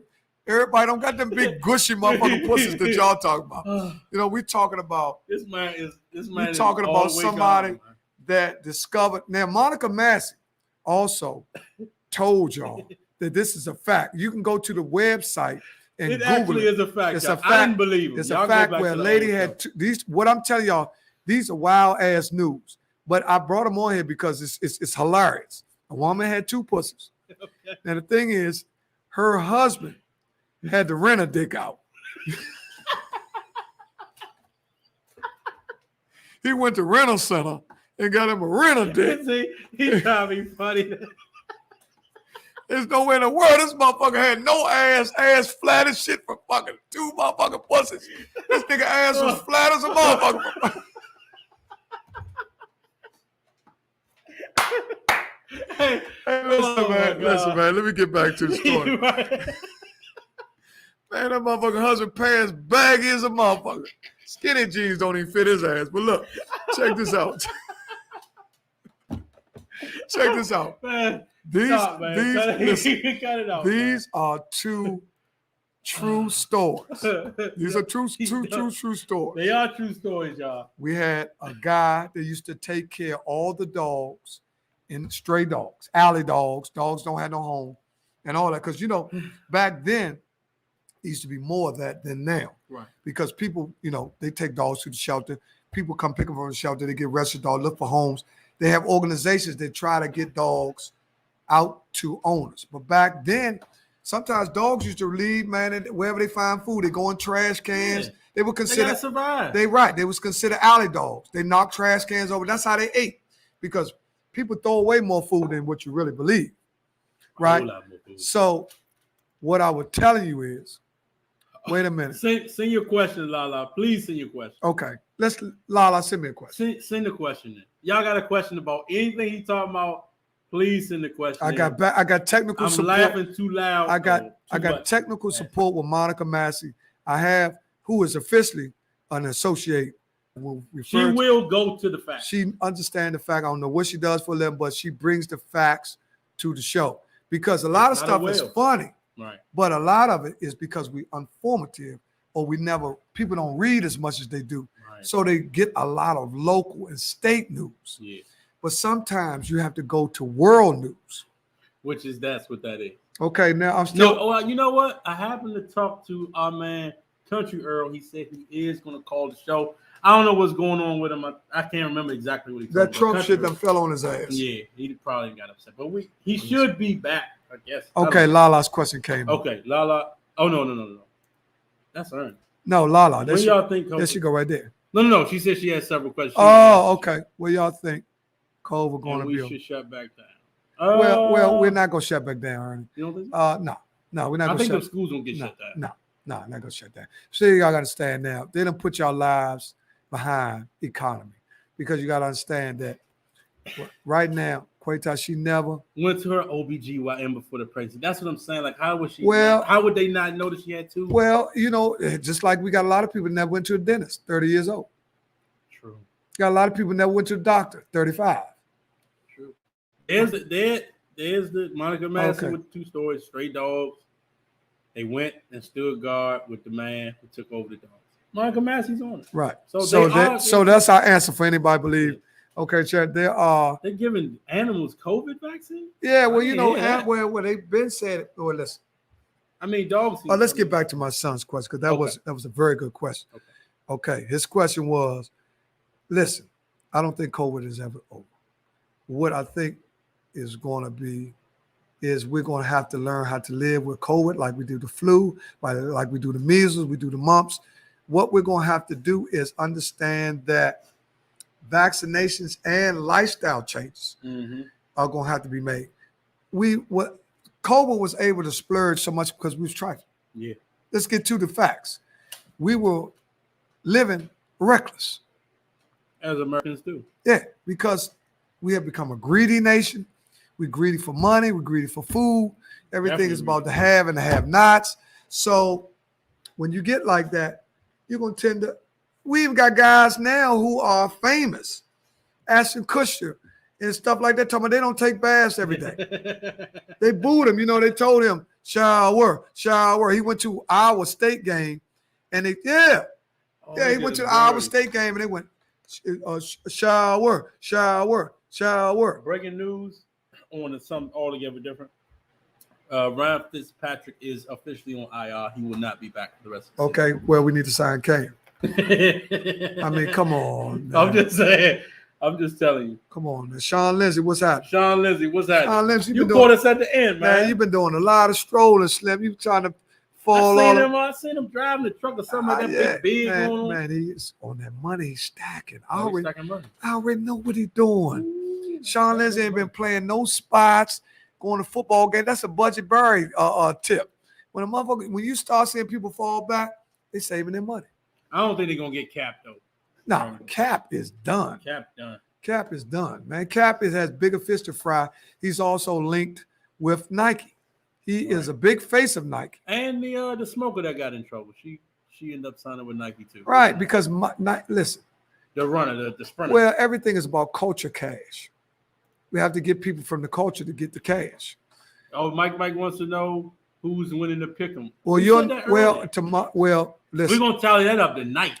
Tomorrow, you can check me or Deon's page. Probably go live. And I'm going to go live. We go live together. Yeah, we go live. We're going to go live together tomorrow, somewhere around noon. Y'all can find out who's actually won. Yeah. And if you actually want to, I ain't going to hold that money. Yeah, if you want your money, we can see. You can get your money tomorrow. Yeah, I'm off tomorrow. I can pay you tomorrow. You heard it here first. But we got to tally this thing up. You got to wait till you got. How many people you got? I know I had at least 7.